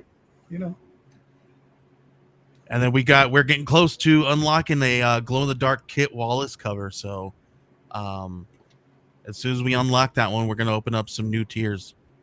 All right, cool. I'll ask you a quick question. Is this a one-shot mini series? What are we looking at? This is going to be one of 3 issues here. This is book 1. Okay. All right, cool. Looks fantastic, man. I mean, go buy a copy. We have a lot more planned, but for right now, we're gonna market these 3. Gotcha. Like I said, we're just trying to like I said, Joey, if you want to come on my Sunday show at some point, let me know, and I can bring you on. We go through them a little bit more thoroughly on that one. Cool. Yeah. All right. There we go. Charlie, Mr. Stickney. All right, so this is the White Ash Annual. If you don't know White Ash, it's urban fantasy set in coal mining country. A little bit of Romeo and Juliet meets Lord of the Rings in rural Pennsylvania. Or imagine if the guys from Supernatural got stuck in Riverdale, but rather than battling demons from hell, they had to deal with the worst of Mordor. This is a perfect jumping on point if you're new to our world, because it's a 52-page book with 4 self-contained stories to give you an introduction to some of the different characters in the book. That said, even though these stories are all standalone, they're also canon, and they do sort of help flesh out the past of some of the different characters, and it's all part of one gigantic narrative. So we got 4 different stories, some really great covers. It's a huge team, so if you like what you see there, just go and flip through. I couldn't put the number of names on the cover because there's just too many people who are involved in this, but just off the top of my head, Amy Chase, Tango, Jason Moore, Steve Cannon, Finn Cram, Mick Bayers, a lot. It's I'm really thrilled with how this turned out. I didn't write all the stories in this, so again, I can also say they're incredibly well written, except for maybe one, which I wrote. You can judge for yourself, but there's some fantastic artists on it, and really just proud. And this book is also finished, so there will be no delays on shipping. We will be shipping this out at the end of next month. Nice. All right, very nice. Very nice. Oh, and just last thing, the early bird specials end tomorrow morning. So tonight's a great time to pick it up if you want to save a little money. There we go. There you go. Awesome. And So- thanks for having us on. No, listen, anytime. Now, one question. I know this is a long-standing series. Do you have an ending for the series? I'm just curious. I do, but it's way down the road. Way down Like the road. if you were to think of this as a TV show Mhm. and like a 5-season arc, we are still about 2/3 of the way through the first season. Oh, okay. So we will get the Barnakin definitely before the series ends. Yes. Okay. For anyone who's waiting for the bar napkin, you know, that's going to be going out with Galarian 4. I'm sorry to bust you. Yeah. Gotcha. All right. I'll put this up real quick. This is my next campaign. It's in pre-launch. This is the Oswald Chronicles, issues 1 through 4. What my eye see, I cannot tell. This is where Oswald, Jesus Christ, everybody. No. This is where Oswald has he's ruling an empire in Dream, and he is telling the story of when he first fell in love with his wife, and the troubles that he had to go through fighting off the church that these people were once worshiping, and how he's fighting against that church. So, yeah. Wait, And this then- is issue 4? This is a collection. This is issues 1 through 4. This will be issues 1 through 4. It's a limited series illustrated by Jade Gonzalez. And I have an alternative cover by Jose Garcia. And yeah, that's pretty much it. This will probably be coming in another 3 weeks or so. And that's that for that. All right. One more thing. I got one more thing in there. All right. Jay, I'm going to pull it up. You got like 2 seconds. All right, we got 2 seconds. Go. We're going to be launching the action figures in the end of September. So get ready. We got 6 available at launch, and there are 3 more that can be, well, maybe 4, that can be unlocked with stretch goals. I hope to get this funded before the wife kicks me out of the house. All right. Cool. Those look great. Thank Yeah, you. they do really look. Yeah, they look awesome. They were jamming. I love them. All right. I love them. Gentlemen, we went way over, but here we are. So way over, Rob had to go. You know, chump. Anyway, so let's start with Joey. Joey, where can we find you and your work, sir? You can find me anywhere at Joey Galvez 1984, and just find me on Kickstarter at Geek Collective or geekcollective.net. All right, cool. Charlie Stickney, where can we find you? You can find me, Charlie Stickney, at Blue Sky and on Twitter, White Ash Comics on Facebook and on Instagram. All right, cool. Charlie M, where can we find you? You can find me right here at Charlie McElvey at all of the socials except for Instagram because they went stupid. So put a dot between my name for Instagram. You can also find me all over Kickstarter. The current campaign is also listed right down there at American-Yakuza.com. It'll take you right to the Kickstarter page, no matter which campaign's running for Yakuza. So yeah, go back the book. You got until Friday, and we're already funded. So now we're in stretch goals. You can help us unlock some more. All right, cool. Jay, where can we find you and your work, sir? UnstableComics.com. You can find all my social media links on the website and also whatever else we are promoting at that time. Then on Friday nights, you can catch me on YouTube, Comic Book Streamland, 8 p.m. Eastern. You guys are welcome to jump on if you want to, chew the fat. And then Sunday nights with this guy over here, trying to bring some light into this world. I don't know if we bring any light, but we're doing something. But you can find me on Facebook, Twitter, Instagram, all those different places. The OswaldChronicles.com, TallTalesOnline.com. Very soon, back on with Oswald, back on Kickstarter. Thank you so much, everybody, and please, everyone, please check out the show notes because in those notes you will find everybody's links. Please click on those links, pick up these books. These are awesome books being made by incredible creators. All of these guys are putting in their blood, sweat, and tears in these books. So please back these campaigns. They really do deserve it. All right. So thank you so much, everybody. And just remember, read more indie comics, especially ours. Have a good night, everyone. Thank you. Later.